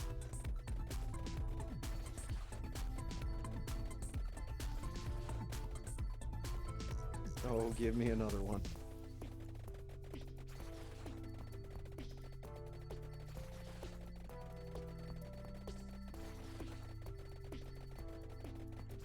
Oh, there's a crush. Where'd that necklace go?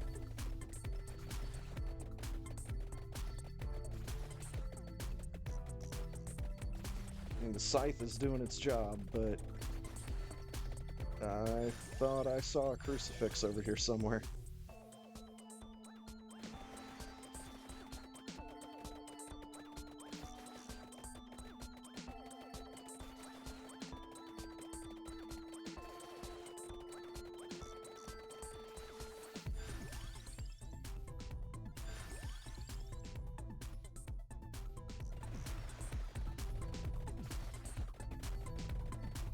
Oh, seriously? Oh, wait, there it is.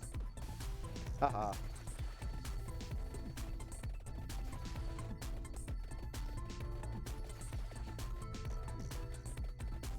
Another attract orb.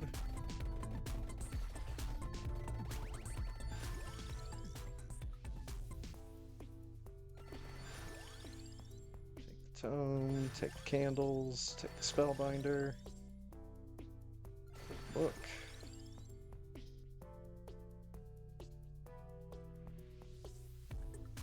Spellbinder.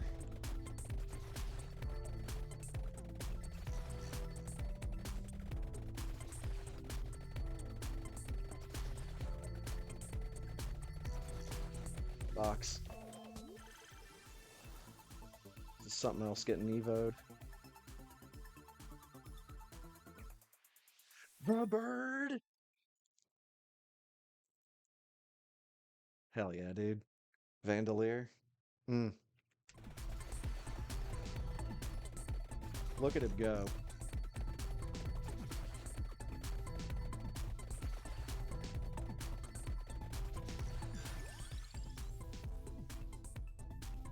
Reroll.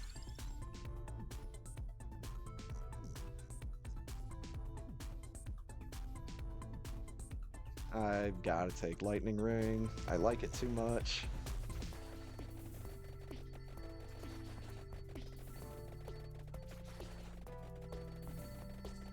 It was really either I came across Fire Wand or Lightning Ring first. Whichever one showed up first, I was going to take.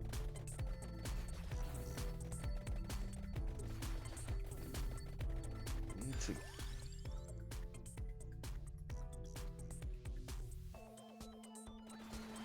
Candles, get up those reds.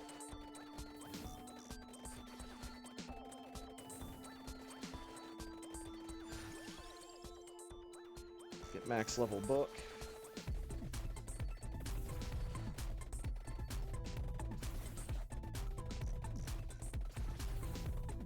Oh, there's the big werewolf. He's caught up in my books. Let's just make sure he ends up dead. There he is. Something else getting evoed. Probably the book. Yeah, there we go.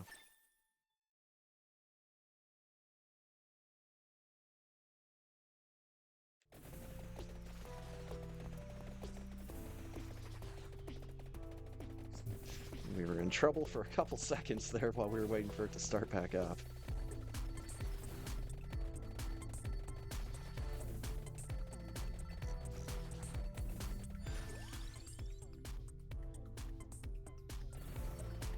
We've got to start getting Lightning Ring leveled up.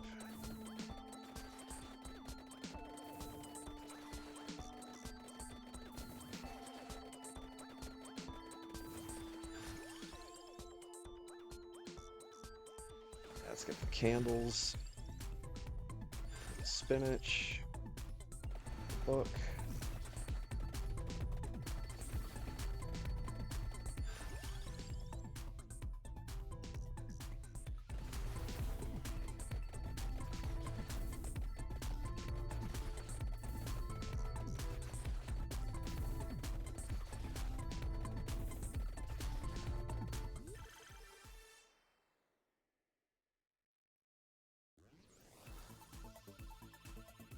should be a level for, I'm hoping, Lightning Ring.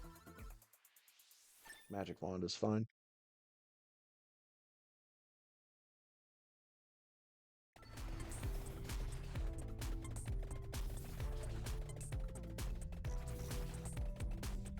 I think I'm kind of already at a point where I can just stand still.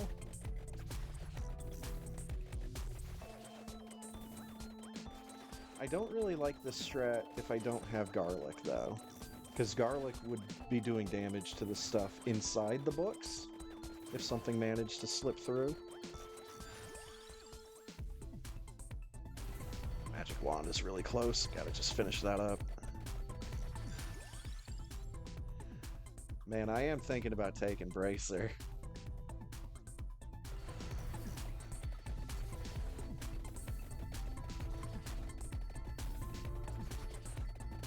Have all this shit flying by at breakneck speeds.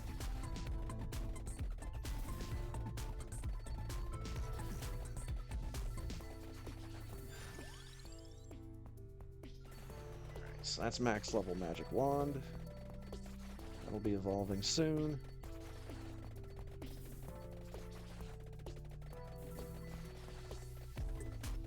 And max level Magic Wand is pretty good.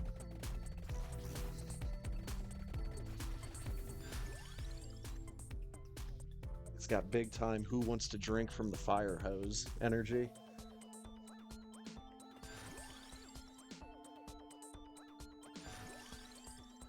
Chandelier!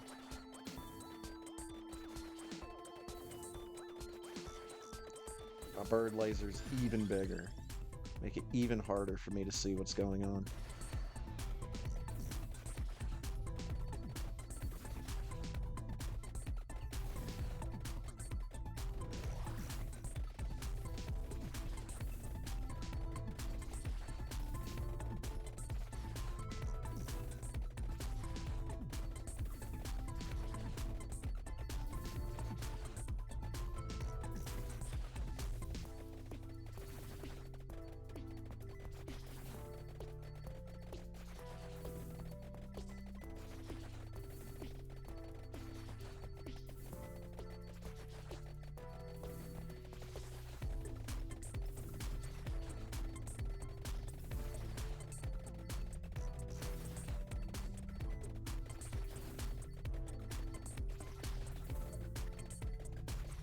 Oh, hot pockets.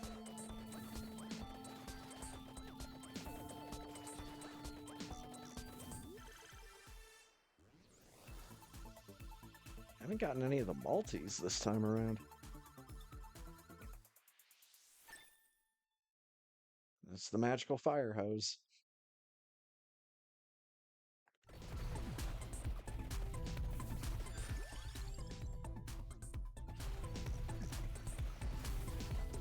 Clunk, clunk.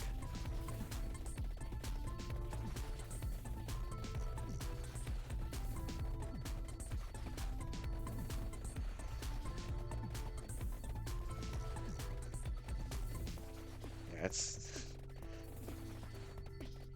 getting a little dangerous for me to start walking up into groups of enemies because I can't really see where they are. Hopefully they're getting killed off by birds, books, and scythes.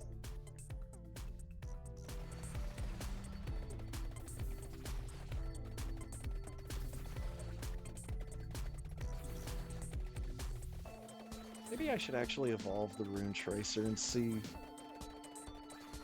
what it was about that I didn't like. I think I just prefer the way that normal Rune Tracer just bounces around the screen.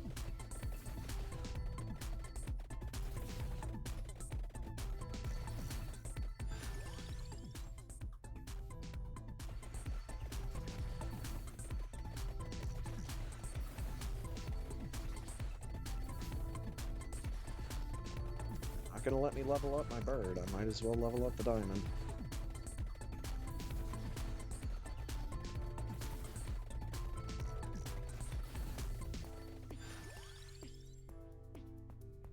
Level up the bird.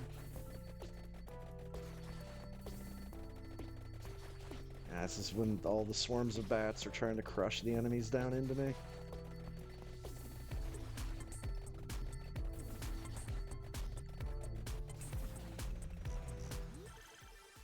Thankfully, I'm once again saved by the power of literacy. There's a multi.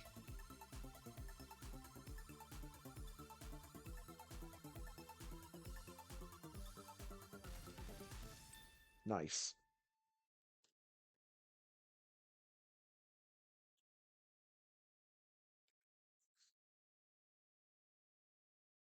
So is that a level 5 now? Yes.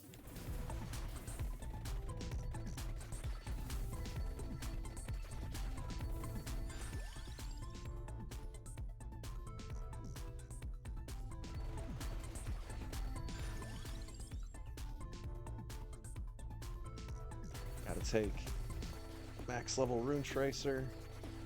Hopefully this means I get to upgrade the bird more frequently. I doubt it. Just had to say something, I guess.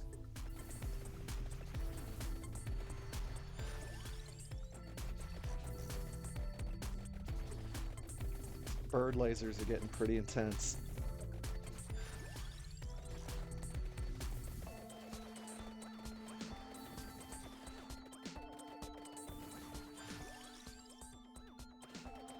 Trying to remember if I actually got one run where I had both of the birds and both of the guns.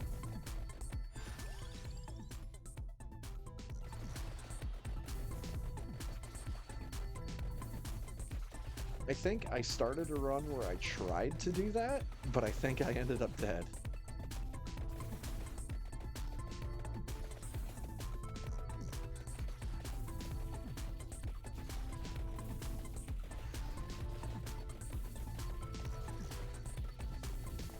Just ended up not being able to find one of the guns or one of the birds, so I just ended up getting stuck.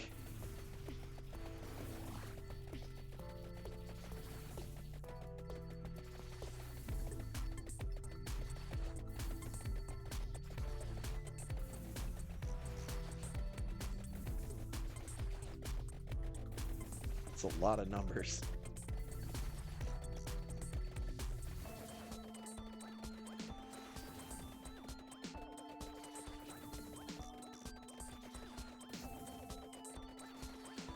If you like to watch numbers pop up on the screen, it's not very many games that are better than this one.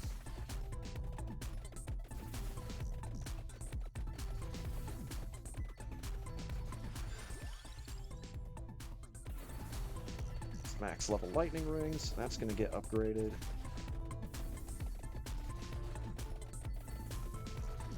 I see that arrow. I see that box. And there's another multi.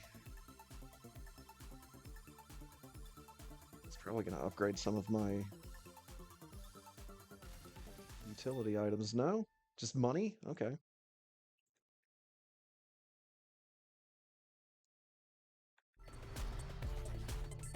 Alright.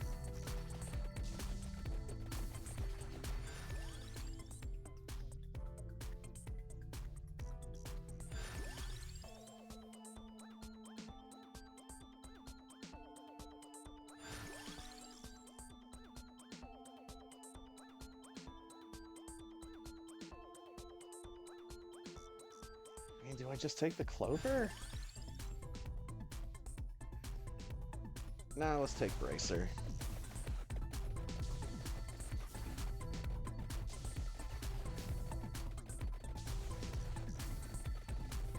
It'll give me something to work towards until I tell the game to just start feeding me chickens.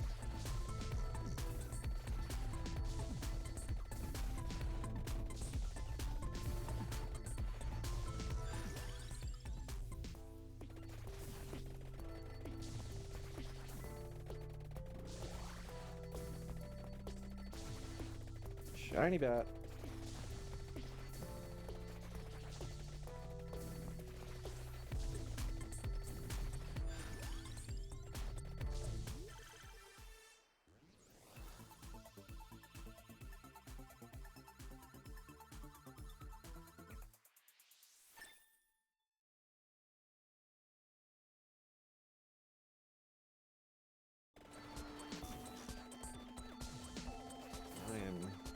at the point now where I'm keeping an eye on my time.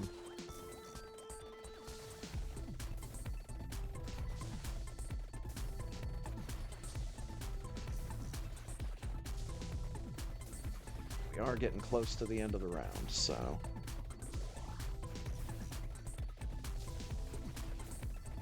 get Super Metroid saddled back up here in just a second. Alright. So that's max level equipment.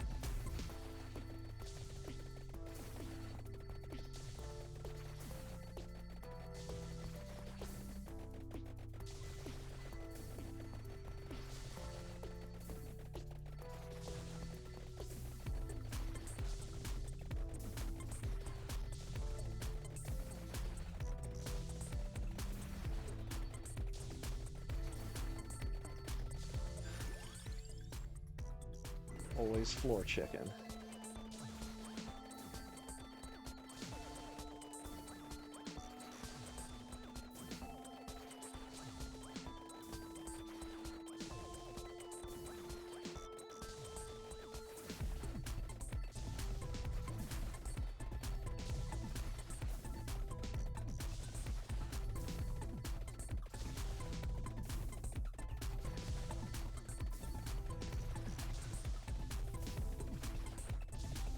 I guess I could just sit still for a little bit, see how efficient this is.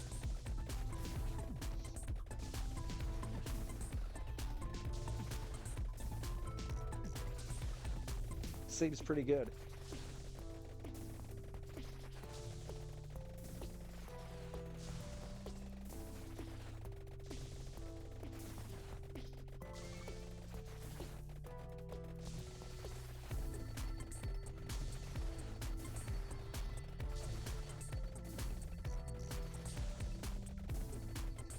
This is definitely one game where it feels very satisfying to cross the power threshold.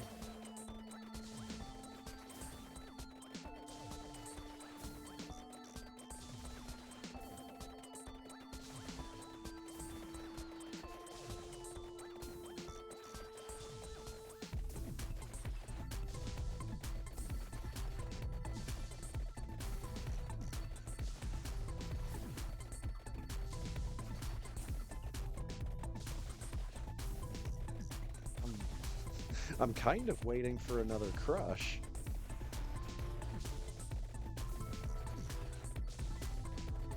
Or just they spawn in swarms of enemies on all sides of the screen that just bumps everybody in towards the middle.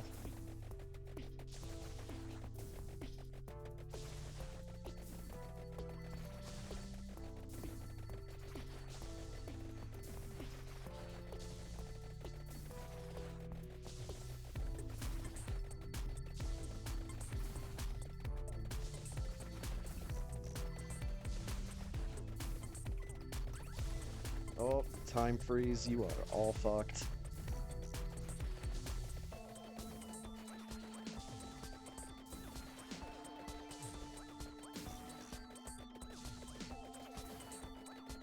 Ah, yes, the ghosts. They're gonna try to crush me.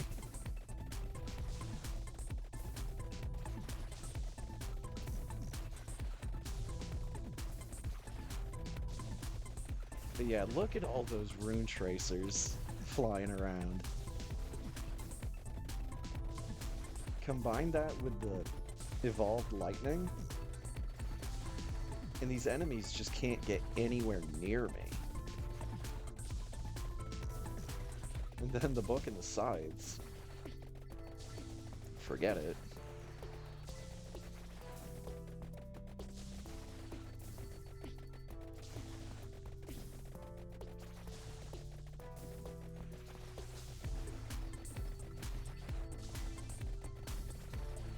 Like, yeah, if I can just walk into these groups of enemies.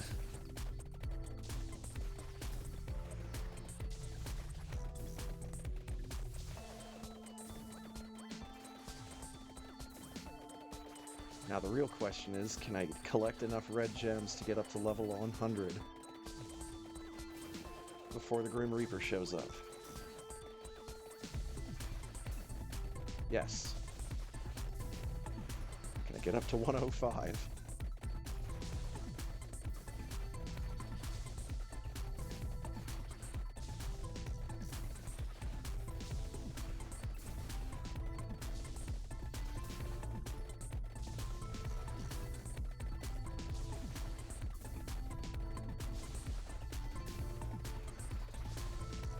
Oh, I've still got a minute.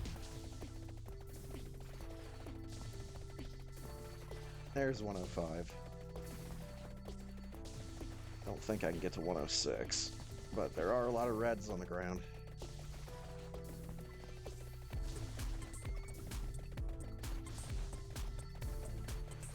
Can I get up to 110?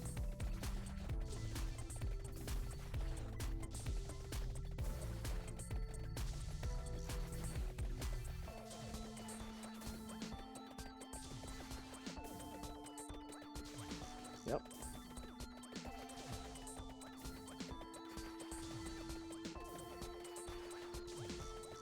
Whoa, so many numbers.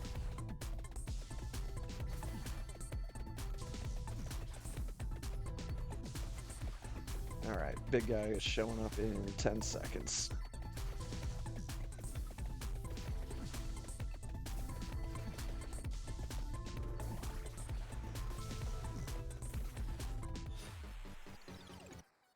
I tried to eat that chicken.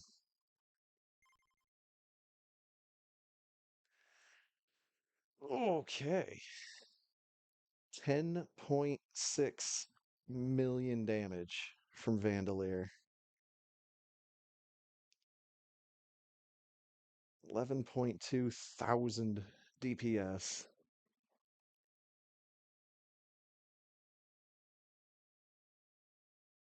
Yeah, not bad.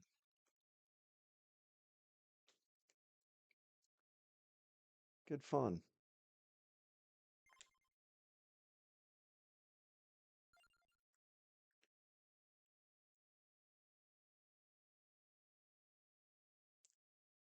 Let's get in this race channel.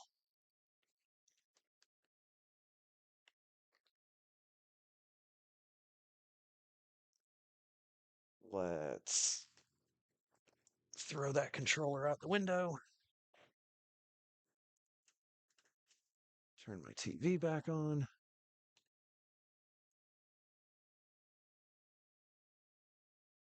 Turn my rainwave back on.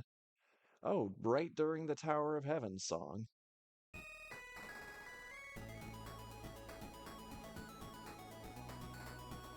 Oh no.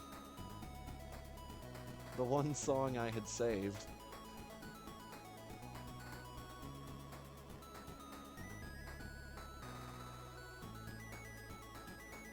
Oh well.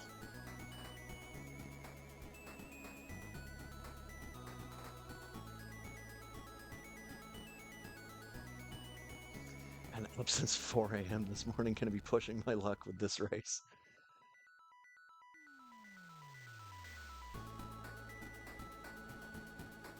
Hey man, you do you.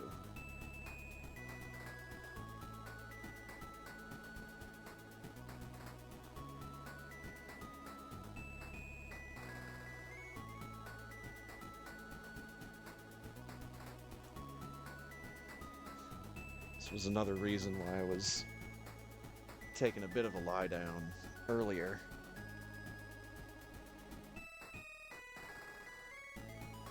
I myself had woken up very early this morning, not quite that early,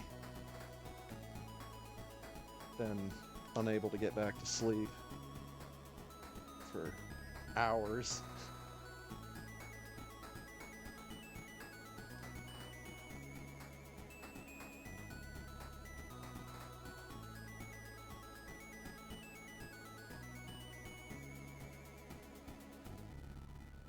Off all next week, so next Friday should be good. Very nice. It's got to be a pretty good feeling.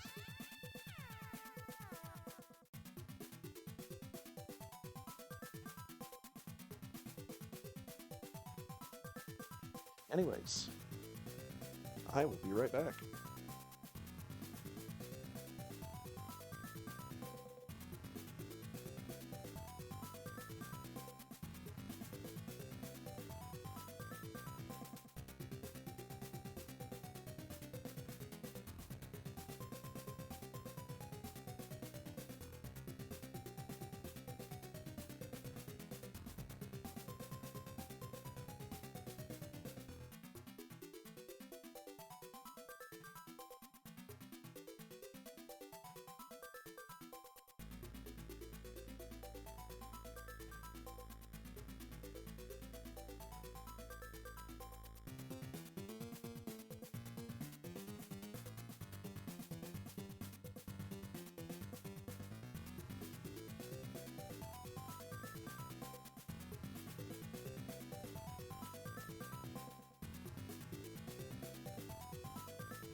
Oh boy.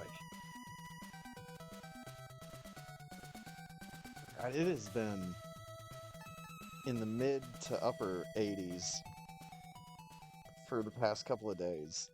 So it has gotten to be, once again, unfortunately warm in my apartment.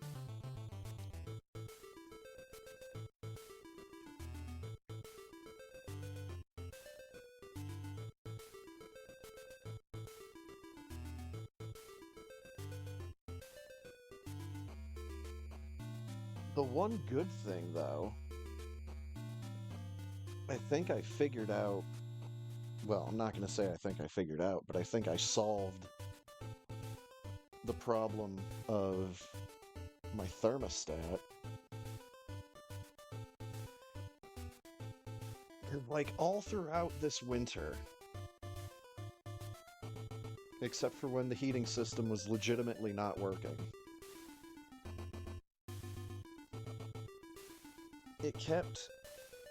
it was like consistently 80 some odd degrees in my apartment, even though my thermostat was off the entire time. But I think there was still something making some kind of a connection. It kept setting off my heaters. And even if I tried to have it set at a lower temperature, it would still just blow past that and get up into the 80s again.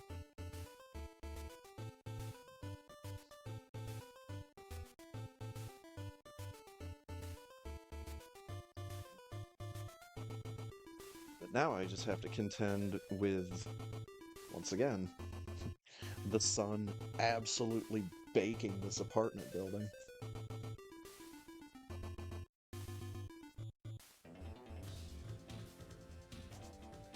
And the fact that this apartment building retains heat. Like a motherfucker.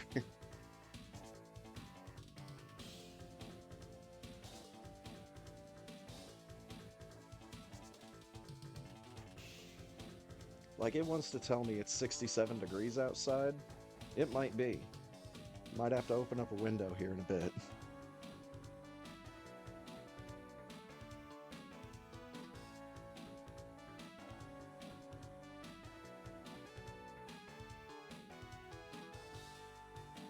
Even with a fan and AC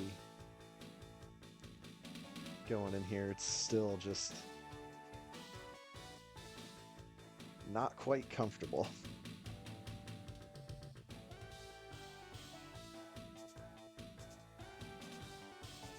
And that also plays hell with me when I try to go to sleep.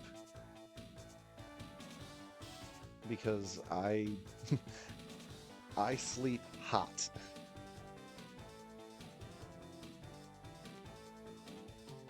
If I'm sleeping under a single bed sheet,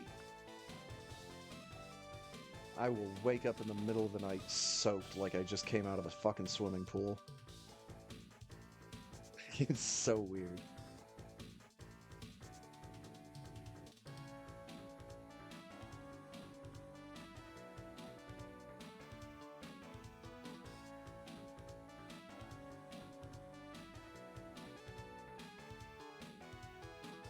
All right.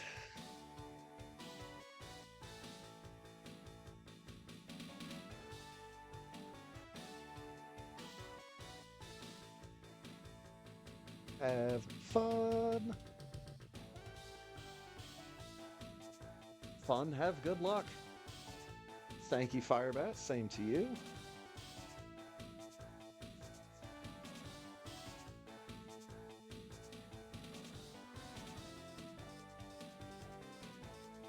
Whole gang here tonight. It's exciting.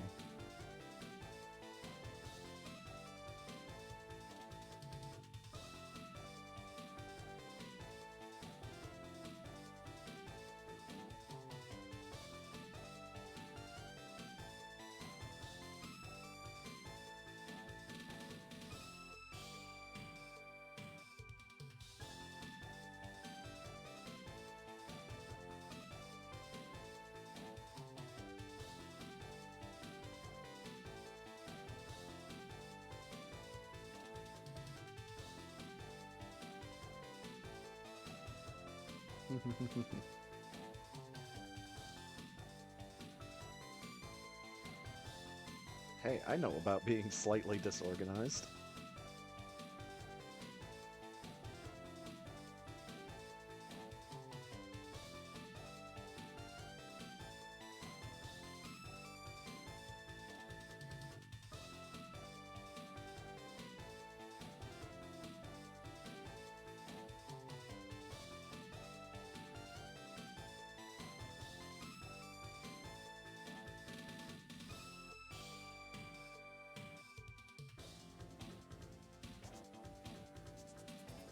All right, race is on.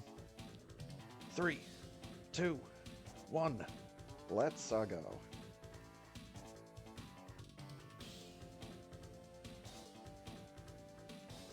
So this is Charlotte from Castlevania Portrait of Ruin.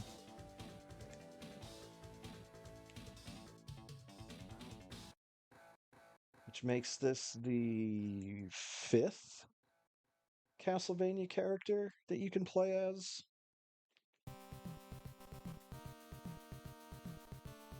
Maybe just 4th.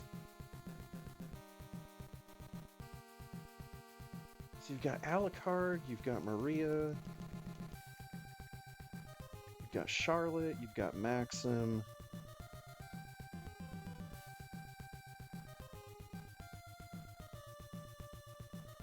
I think there's one more.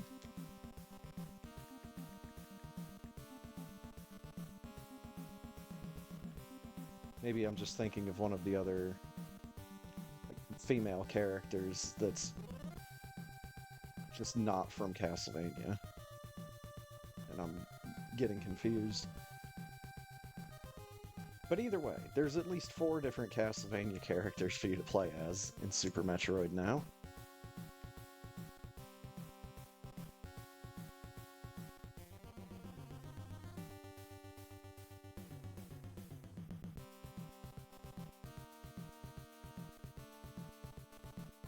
Is it 4275? Yeah, 4275.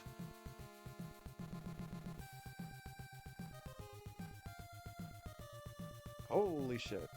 Attaboy, Nintoaster.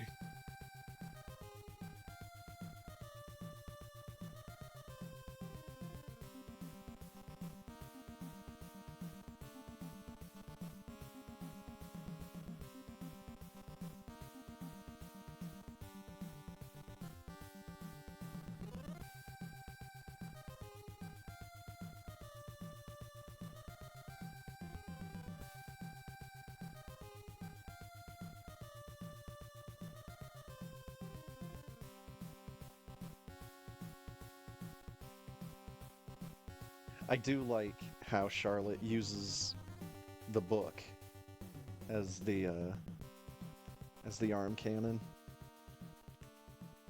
It's like a spell book. She's just flinging magic out of this book.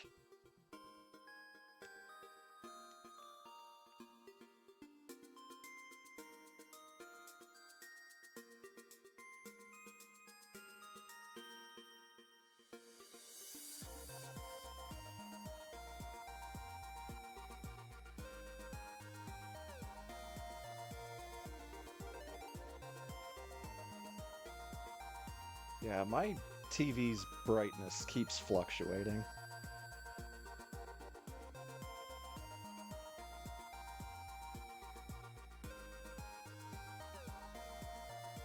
More Fang Ball.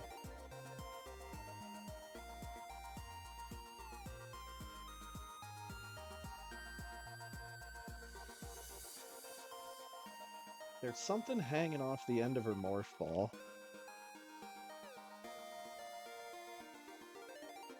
Is that supposed to be, like, a bag? Is her morph ball, she just curls up inside of a burlap sack? I think it is. Which, that's kind of funny.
Yeah, that's just...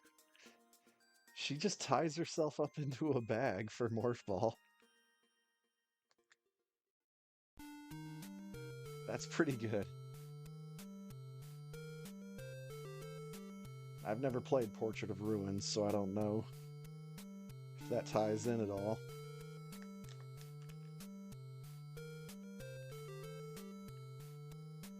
It's just, hello, I am in a bag now.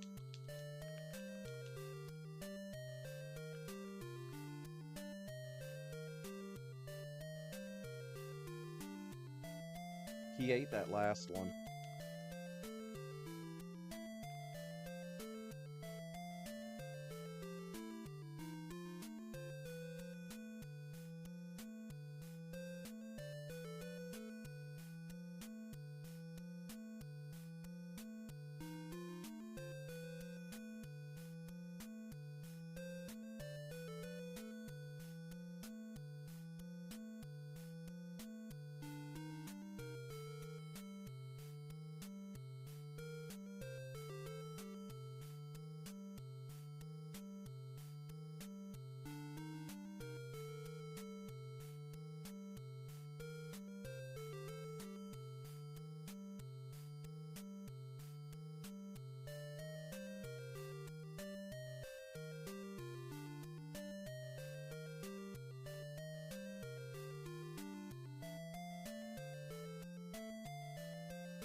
No, I keep hearing music from these Tales-centered Game Gear games, making me wonder what these games look like.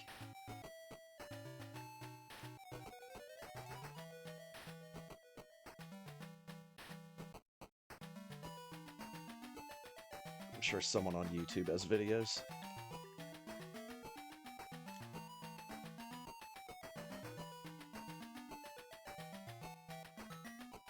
Nope.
Cack Attack is the master of evasion techniques.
think maybe that first one came in a little bit low?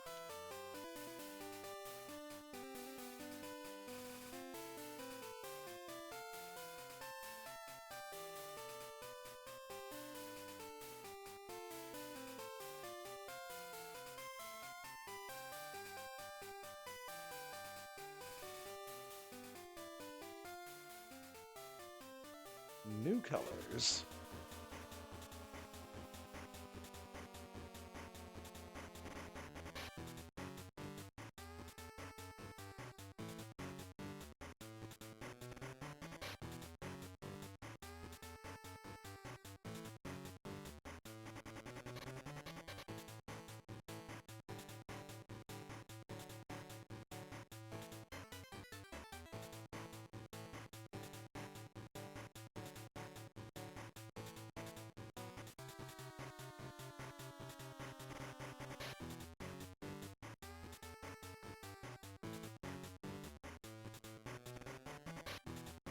I didn't even morph out of that jump, and they still didn't know it was me.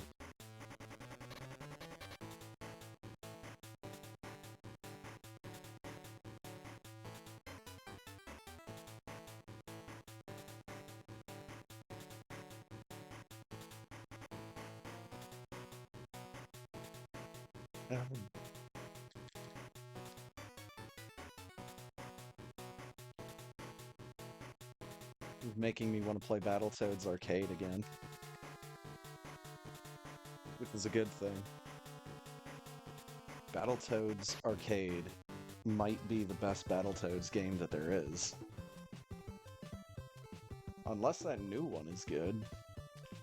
I haven't played it, so I don't know.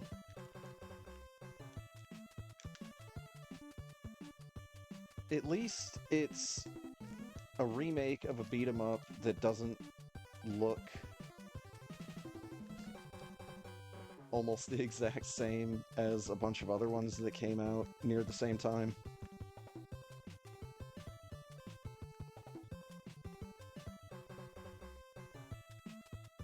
Looking at TMNT Shredder's Revenge, G.I. Joe Wrath of Cobra, Karate Kid.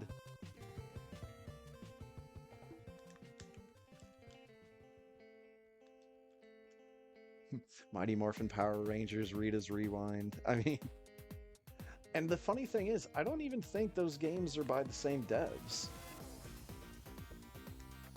I think they're all by different developers, but they all, like, look almost exactly the same.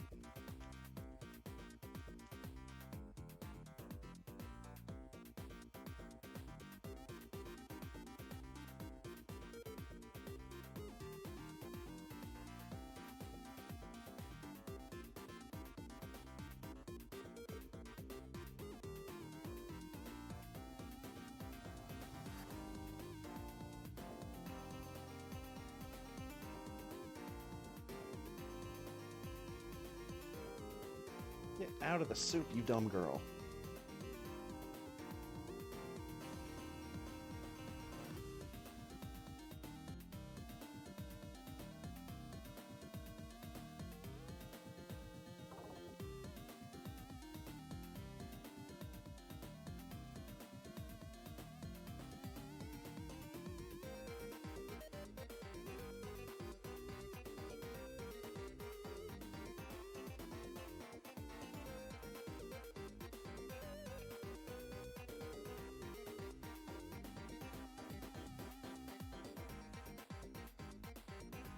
Give me my fast little box.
Hand me my W.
Really? I bonked that door, huh? Huh.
Whatever. Didn't get nommed.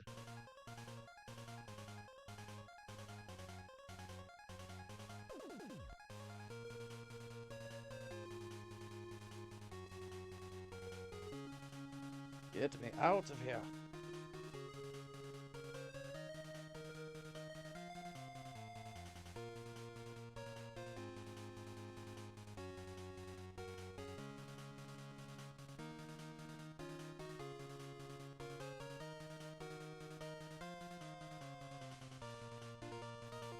And we got okay crabs.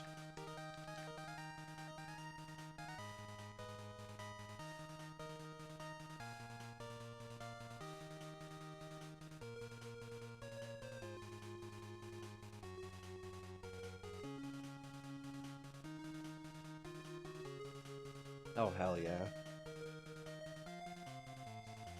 Her shine spike Shine Spark Sprite is her riding on a broom.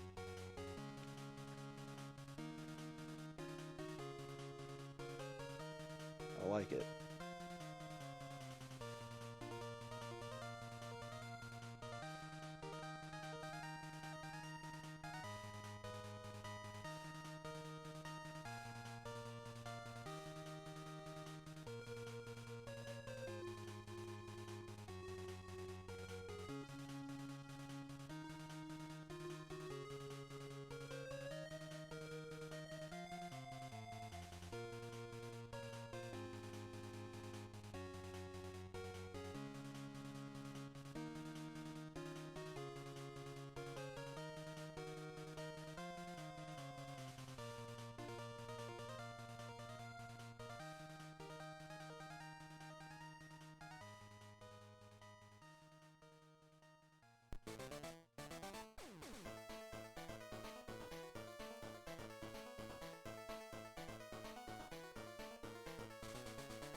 Shot too high.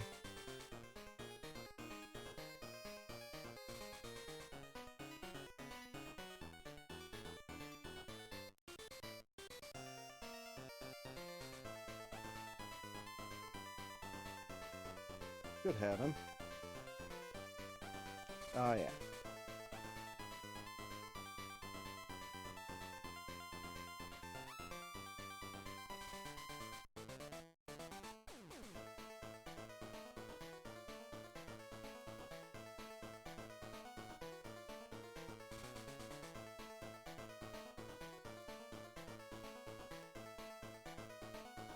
Got him.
That was way too high. And straight up.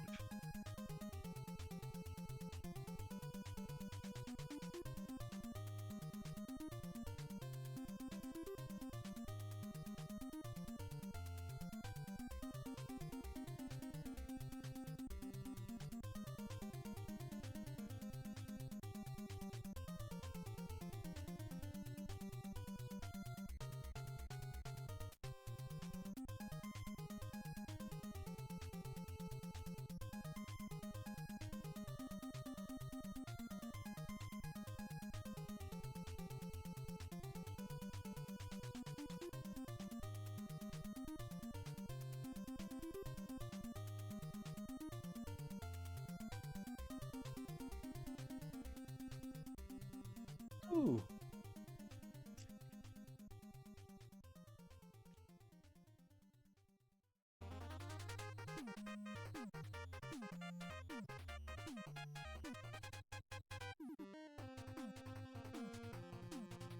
Oh man.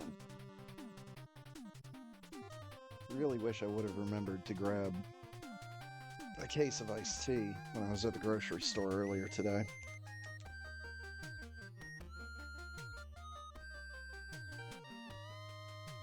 But I just had to go and forget.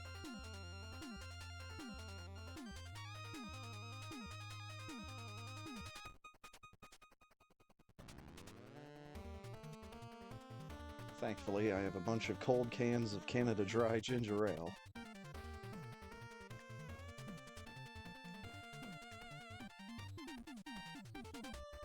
Drink that shit like it's going out of style.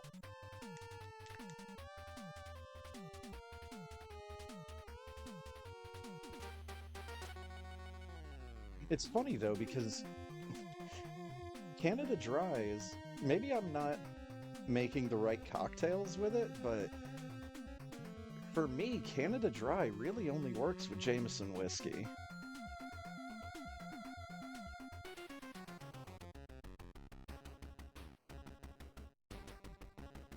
You see here, you take your little cocktail glass or your rock glass, put an ice cube or two in it,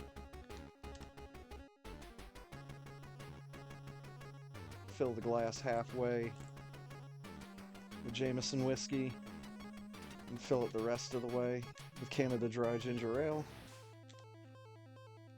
and it becomes magic.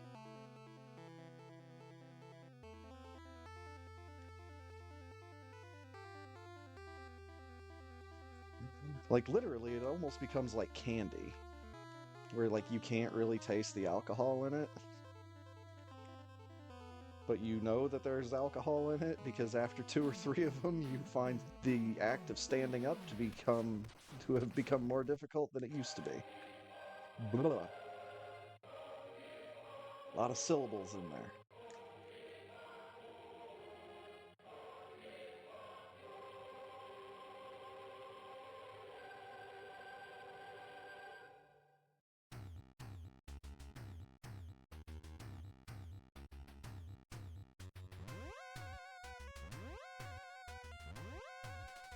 Yeah, back like 15 years ago when I used to go out to bars, there was one bar in particular that had a Rolodex of cocktail recipes. And, got talking to the bartender one night, and she basically told me that, yeah, some people, make up their own drinks and they really like them, so they have us write down what went into it so we can make it again for them. And I'm like, well, I got a drink for you, and it's real fucking easy. All I need to know is, do you have Jameson whiskey and do you have Canada Dry ginger ale? They're like, yes and yes. Okay, well, one part of one and one part of the other.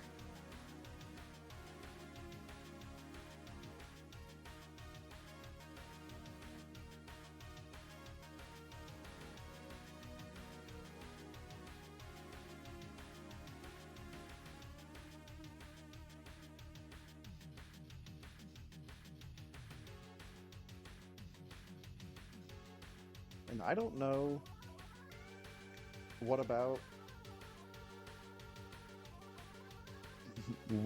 the combination of those two leads to such a delicious cocktail, but it does.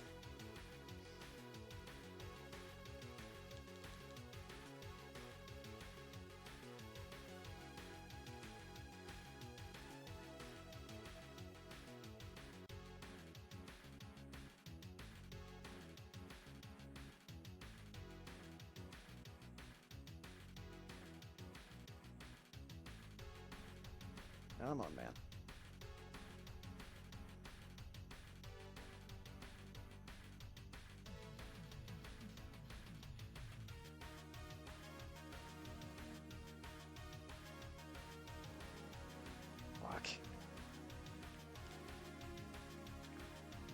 One of these days, man. You're just gonna hear a sharp gasp and me going, oh my god, I fucking got it.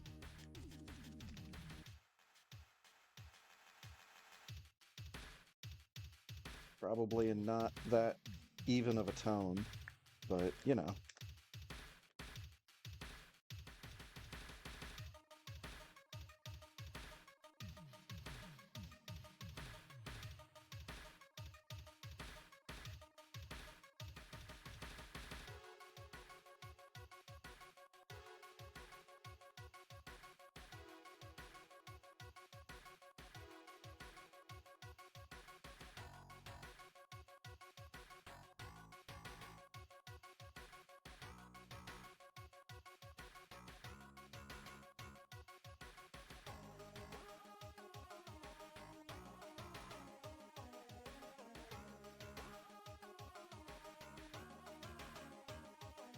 No, Swoop Master 5000.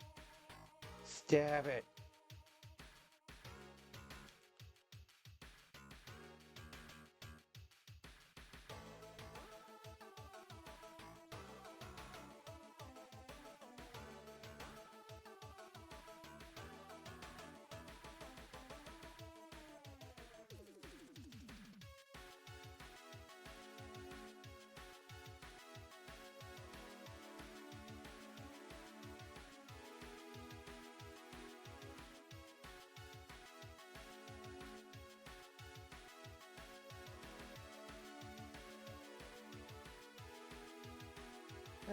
Kind of want.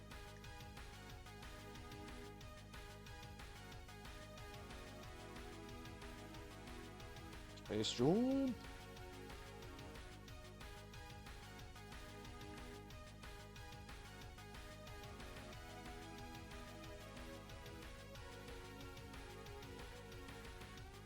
So yeah, this character has some good things going for it. Now, I didn't really think too much about what grade I would have given the sprite that I used in the 9, an OC named Crest.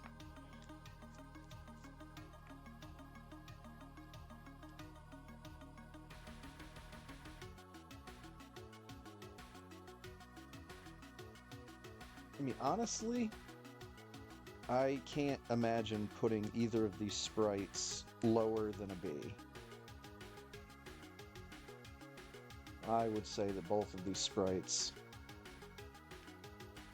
are, at the very least, solid Bs. I'd have to actually look at one of my tier lists to see who else is in that category. I think Earthworm Jim might be a B.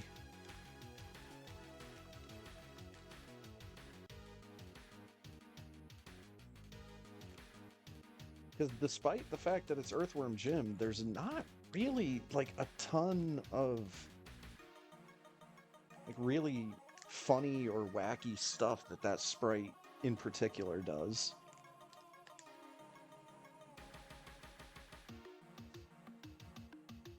I mean, the grappling hook swing, pretty sure he does that, where he's using his head. It's just he's got, like, a beam coming out of his head. I'd have to watch the demo reel again.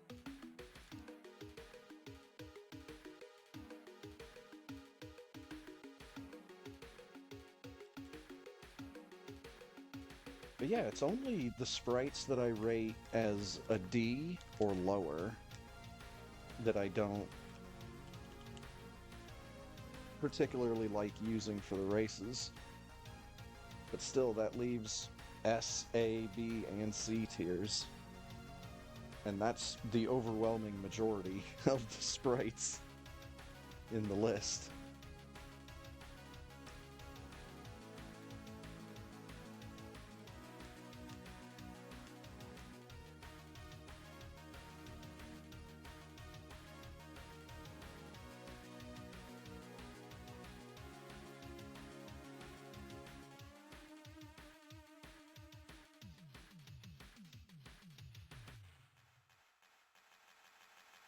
And maybe I just need to do some digging on the Sprite Dev Discord,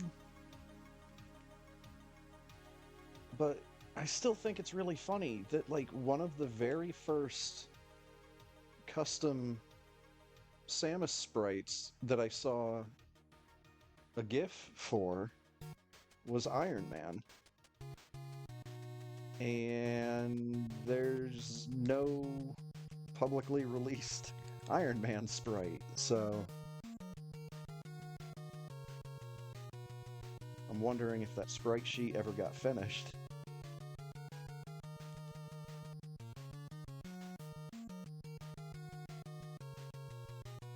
Or if it was like that Uniracers sprite sheet that I did, where I got, like, the idle animation. I think maybe I got the walk cycle. No, I think it was just the idle animation, actually.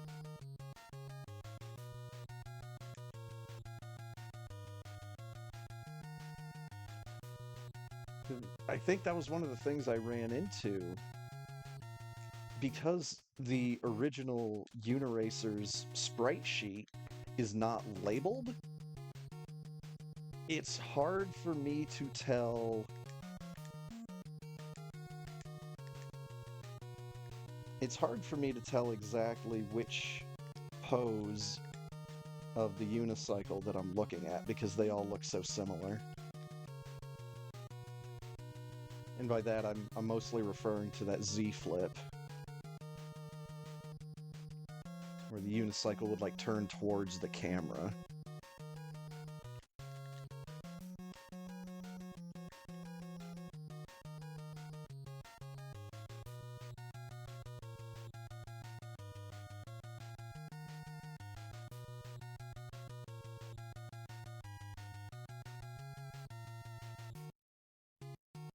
I mean, again, if the Uniracer's sprite sheet was properly labeled,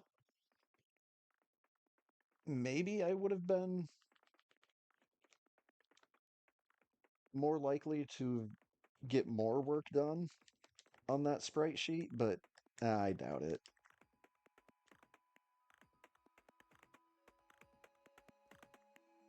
Honestly, that was probably one of the most ambitious ideas that I've ever had.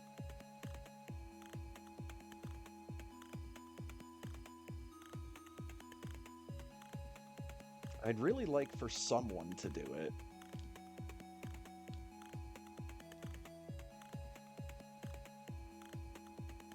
But I get the feeling like as long as it's just an idea in my head, it's obviously never gonna happen.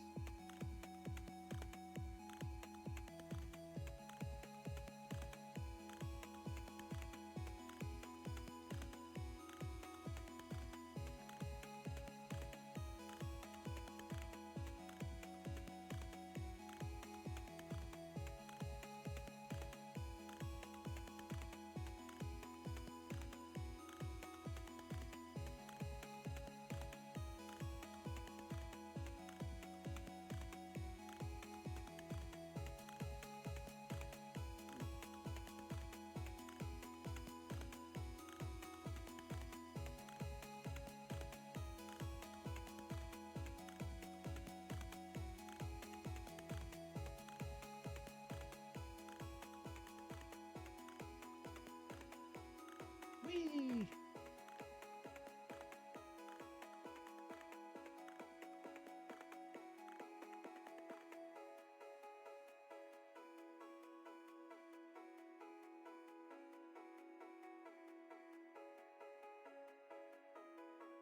Oh, now see, I know somebody already did a sprite for a regular size Metroid. What? What if I just took the handful of frames of animation for the baby Metroid from the title screen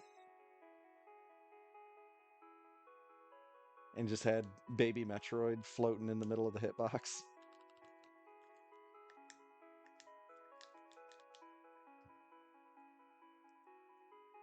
I can see that being funny for about 5 minutes.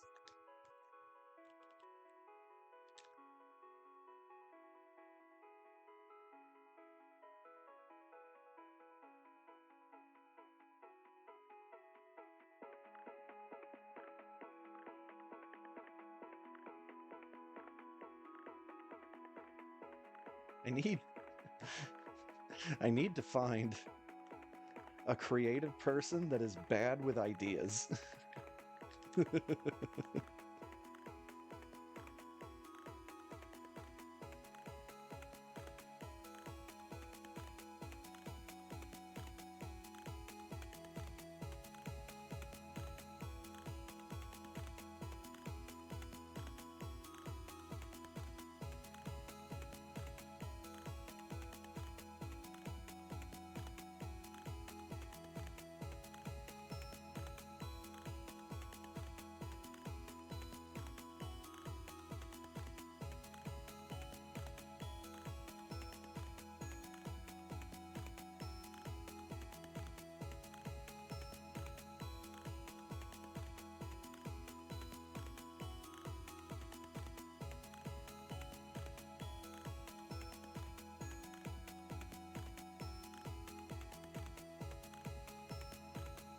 Well, get the fuck back here, you're dead.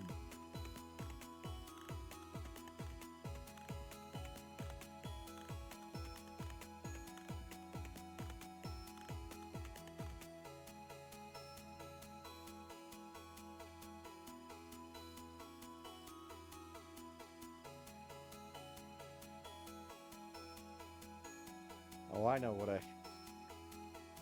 what dumb custom sprite I could make that would just be... It would be the dumbest thing. But it would just be any random Twitch emote. Take any random Twitch emote and do the same thing that I was thinking of for the baby Metroid.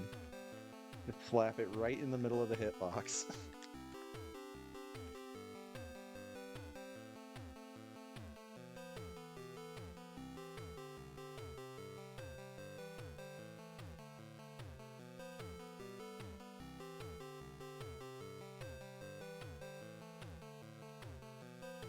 Oh my god, that would be my way to bring back TB Spicy. Hell yes.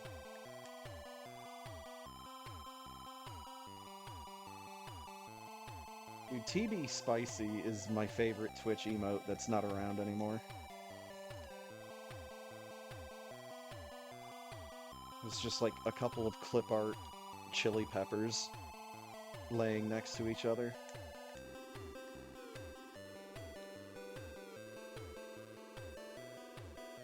But that was back when Taco Bell was doing stuff on Twitch.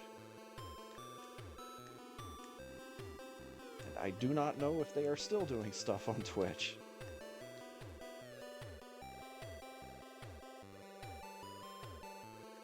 But yeah, years ago when I first started seeing big name companies trying to do stuff on Twitch, fuck, that's where the squid comes from. Was that Old Spice stream where the chat controlled this robotic squid that was out to dinner with some family.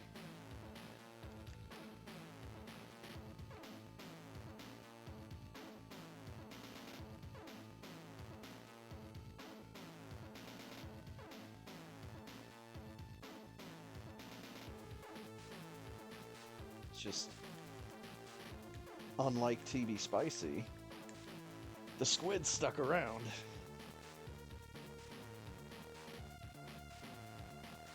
I'm positive that I can still do like a Google search for TB Spicy and find it.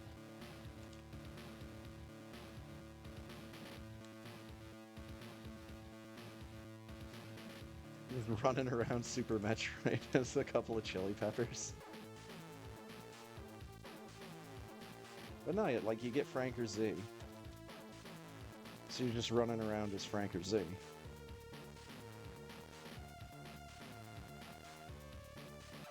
I've got some people finishing the race.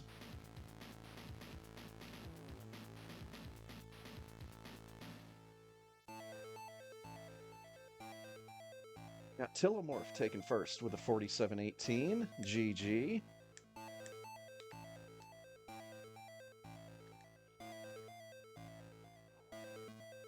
And Firebat coming in second with a 47.38 GG. 2 seconds slower than the last race. And it looks like, unfortunately, Nintoaster has forfeited from the race. Which means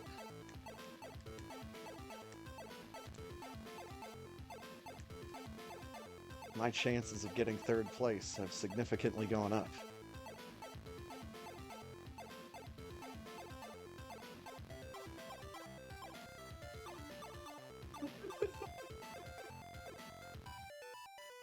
Between Tillamorph and Firebat and myself,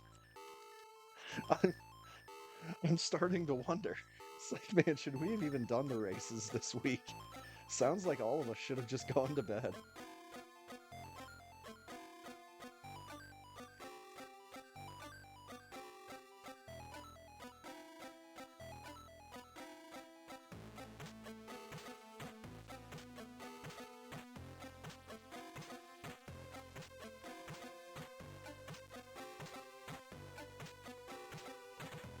Alright, and I've got a little bit of time here, so I wanted to check the rando site real quick.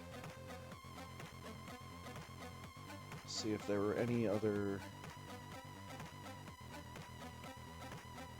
Castlevania characters that I wasn't thinking of. So I think it's, yeah, just the 4.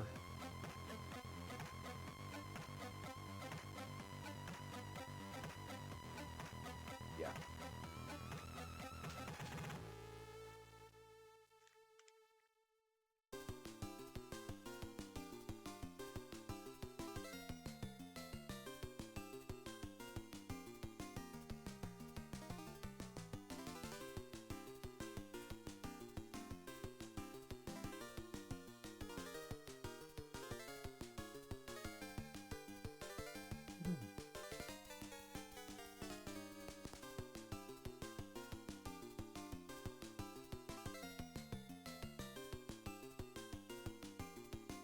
Since I was able to sleep in, well, once I was able to get back to sleep this morning, I should say, I was able to sleep in for a while because I didn't need to, well, I wanted to be up at like 4:30 or 5, somewhere in that 30-minute time period, just to see if Ponk had gotten a hold of me. But I wasn't expecting to hear from him this week.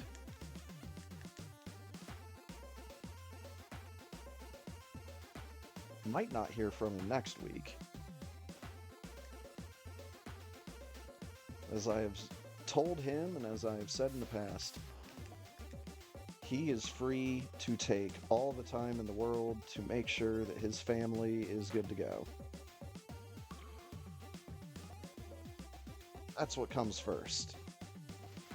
If all that's set and square, and you've got the time and you've got the energy, then let's hook up and play video games. If not, don't worry about it.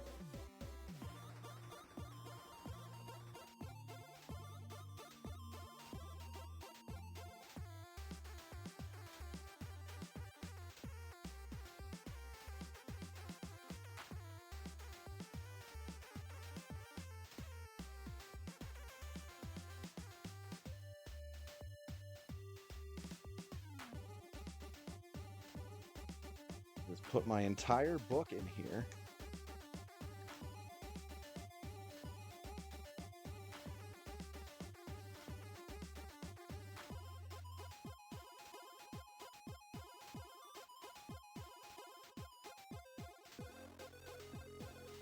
Squid slots.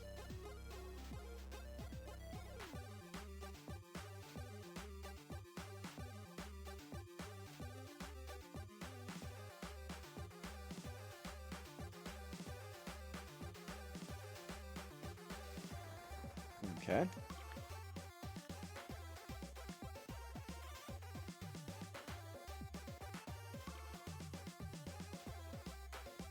Still think the funniest part about this sprite is the fact that her morph ball is just her in a burlap sack.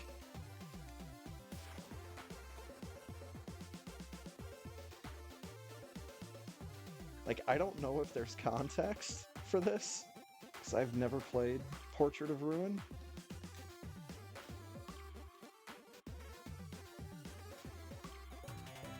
Like, does she get kidnapped in that game and thrown into a bag?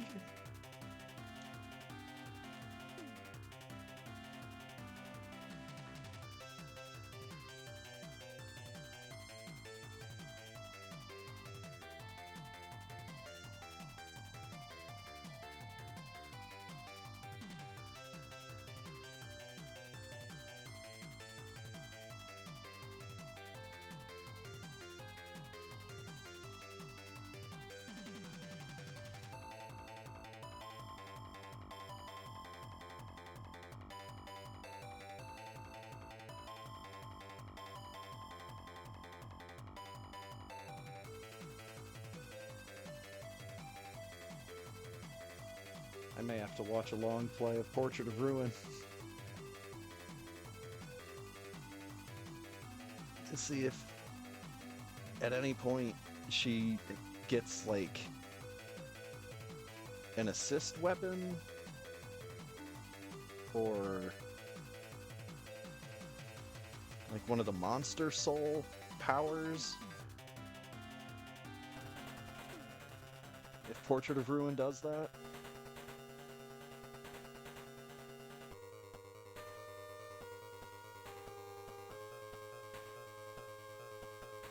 Castlevania has always been kind of a hit or miss franchise for me. Because I am not very good at all at the 3 NES Castlevanias. Just like the mechanics of that game worry me. I'm not a fan of fixed jumps.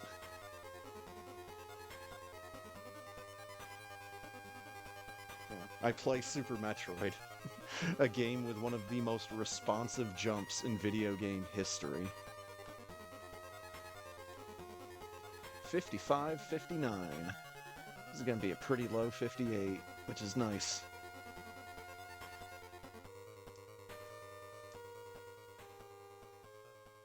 There's one other game that I've played that has, like, a crazy responsive jump, just like Super Metroid, but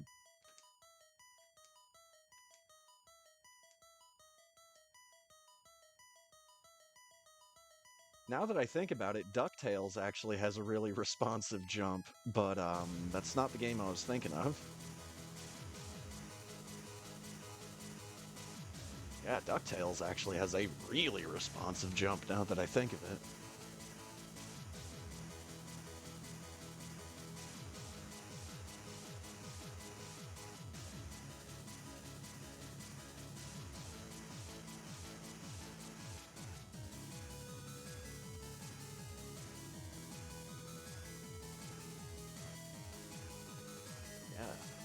Especially when you figure out how to do, like, the pogo canceling.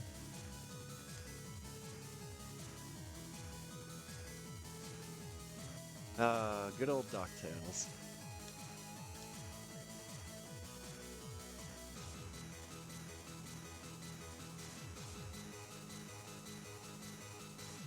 One of the few games that I have a speedrun time for that I actually still know how to play.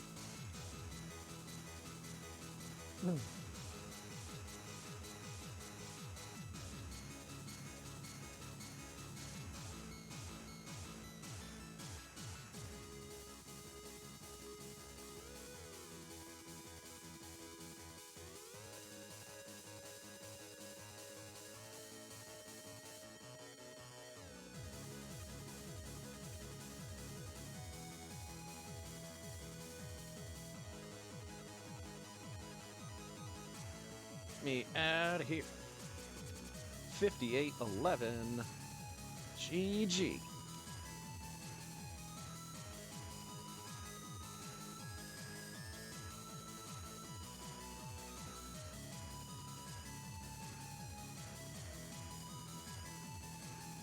Somehow a significantly better run than the 9.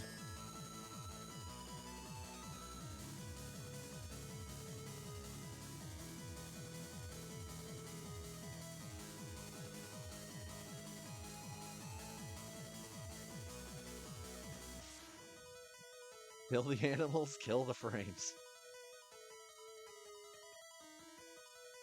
Boy, he's flipping a coin that's landing on edge. Just over and over again.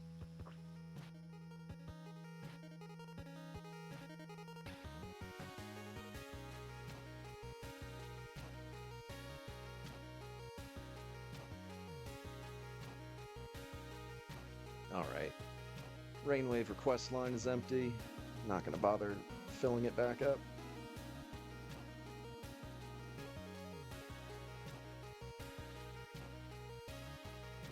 And just in case you didn't notice, we got 3rd place!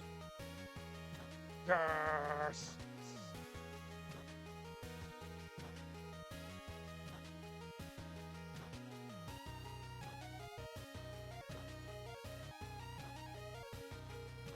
And there we go.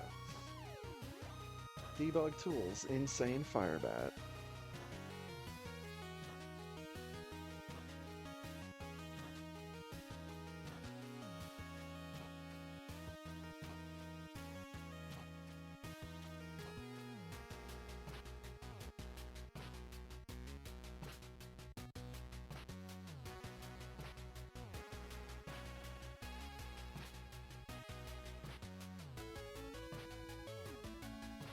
Alright, so there is a couple of new custom Samuses since the last time I had paid attention. I think maybe the Samus Returns sprite might be new for me. The Dread Alt one is new. Metroid 1 is new. I've got ROMs of that one though. The PED suit. The Aero Ace Colors Alt. I don't think I have that one. I don't think I have Clocktoberfest. I don't have Santa Samus. And I need to re-download the Samus Maid sprite and see if that will actually work this time.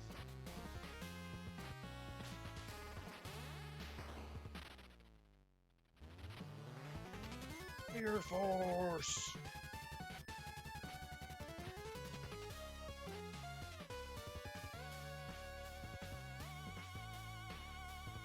So what the hell? What what other character was I thinking of that could possibly be from a Castlevania game? So you've got Alucard, you've got Maria, you've got Maximin, you've got Charlotte.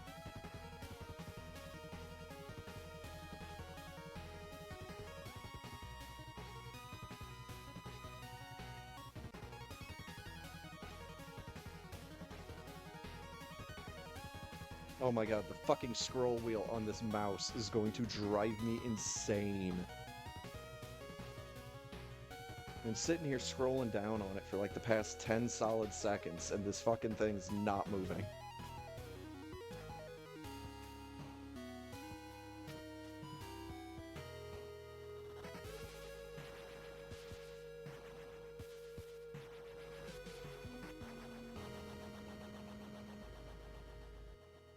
Oh, okay. There's just 4 Castlevania characters that you can play as.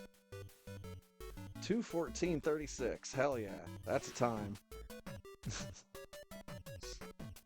I don't know why some of these custom sprites add time to the timer, mess with the file select screen, And in the case of the maid outfit, why the fuck does that erase enemies from the game?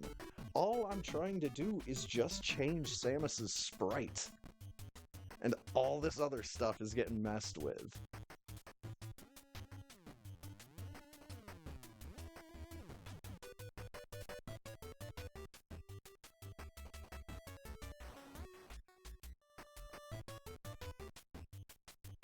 Gave me worst ending for still under 3 hours.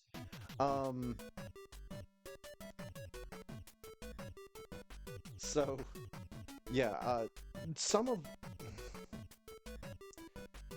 the new sprites, like I was just saying, some of the new sprites on the various site do this kind of weird shit. And I don't understand why.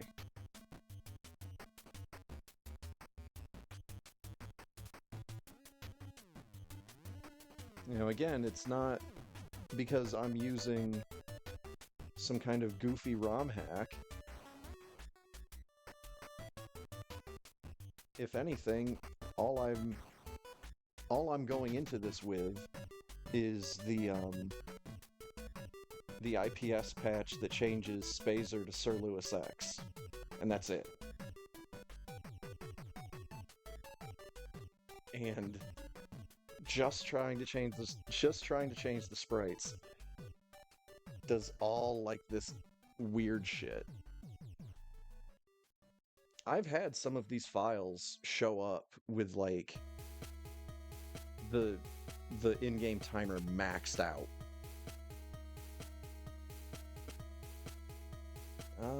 Do I still have any of these on my hard drive, or did I actually like cut and copy them? Cut and paste, I guess I should say. Let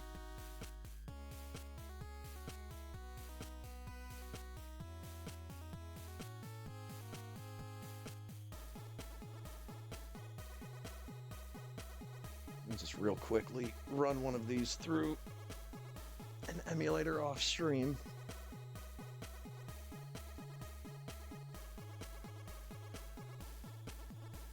Well,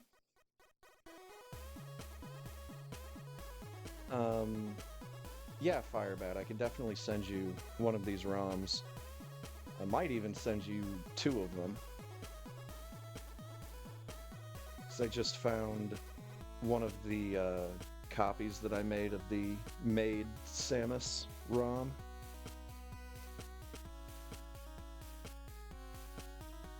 So, tell you what, I'm gonna get things wrapped up here.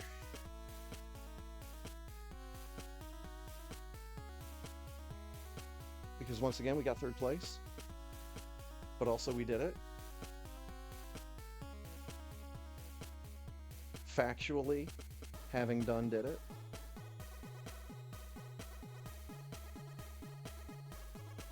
And that wraps things up for me tonight. Big shout out to Ponk. Hope he and his family are all doing well.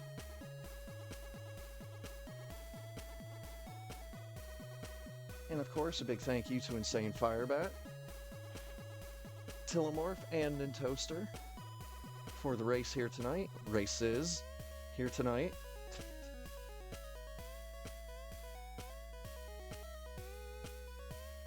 And I am gonna do a little bit of work here.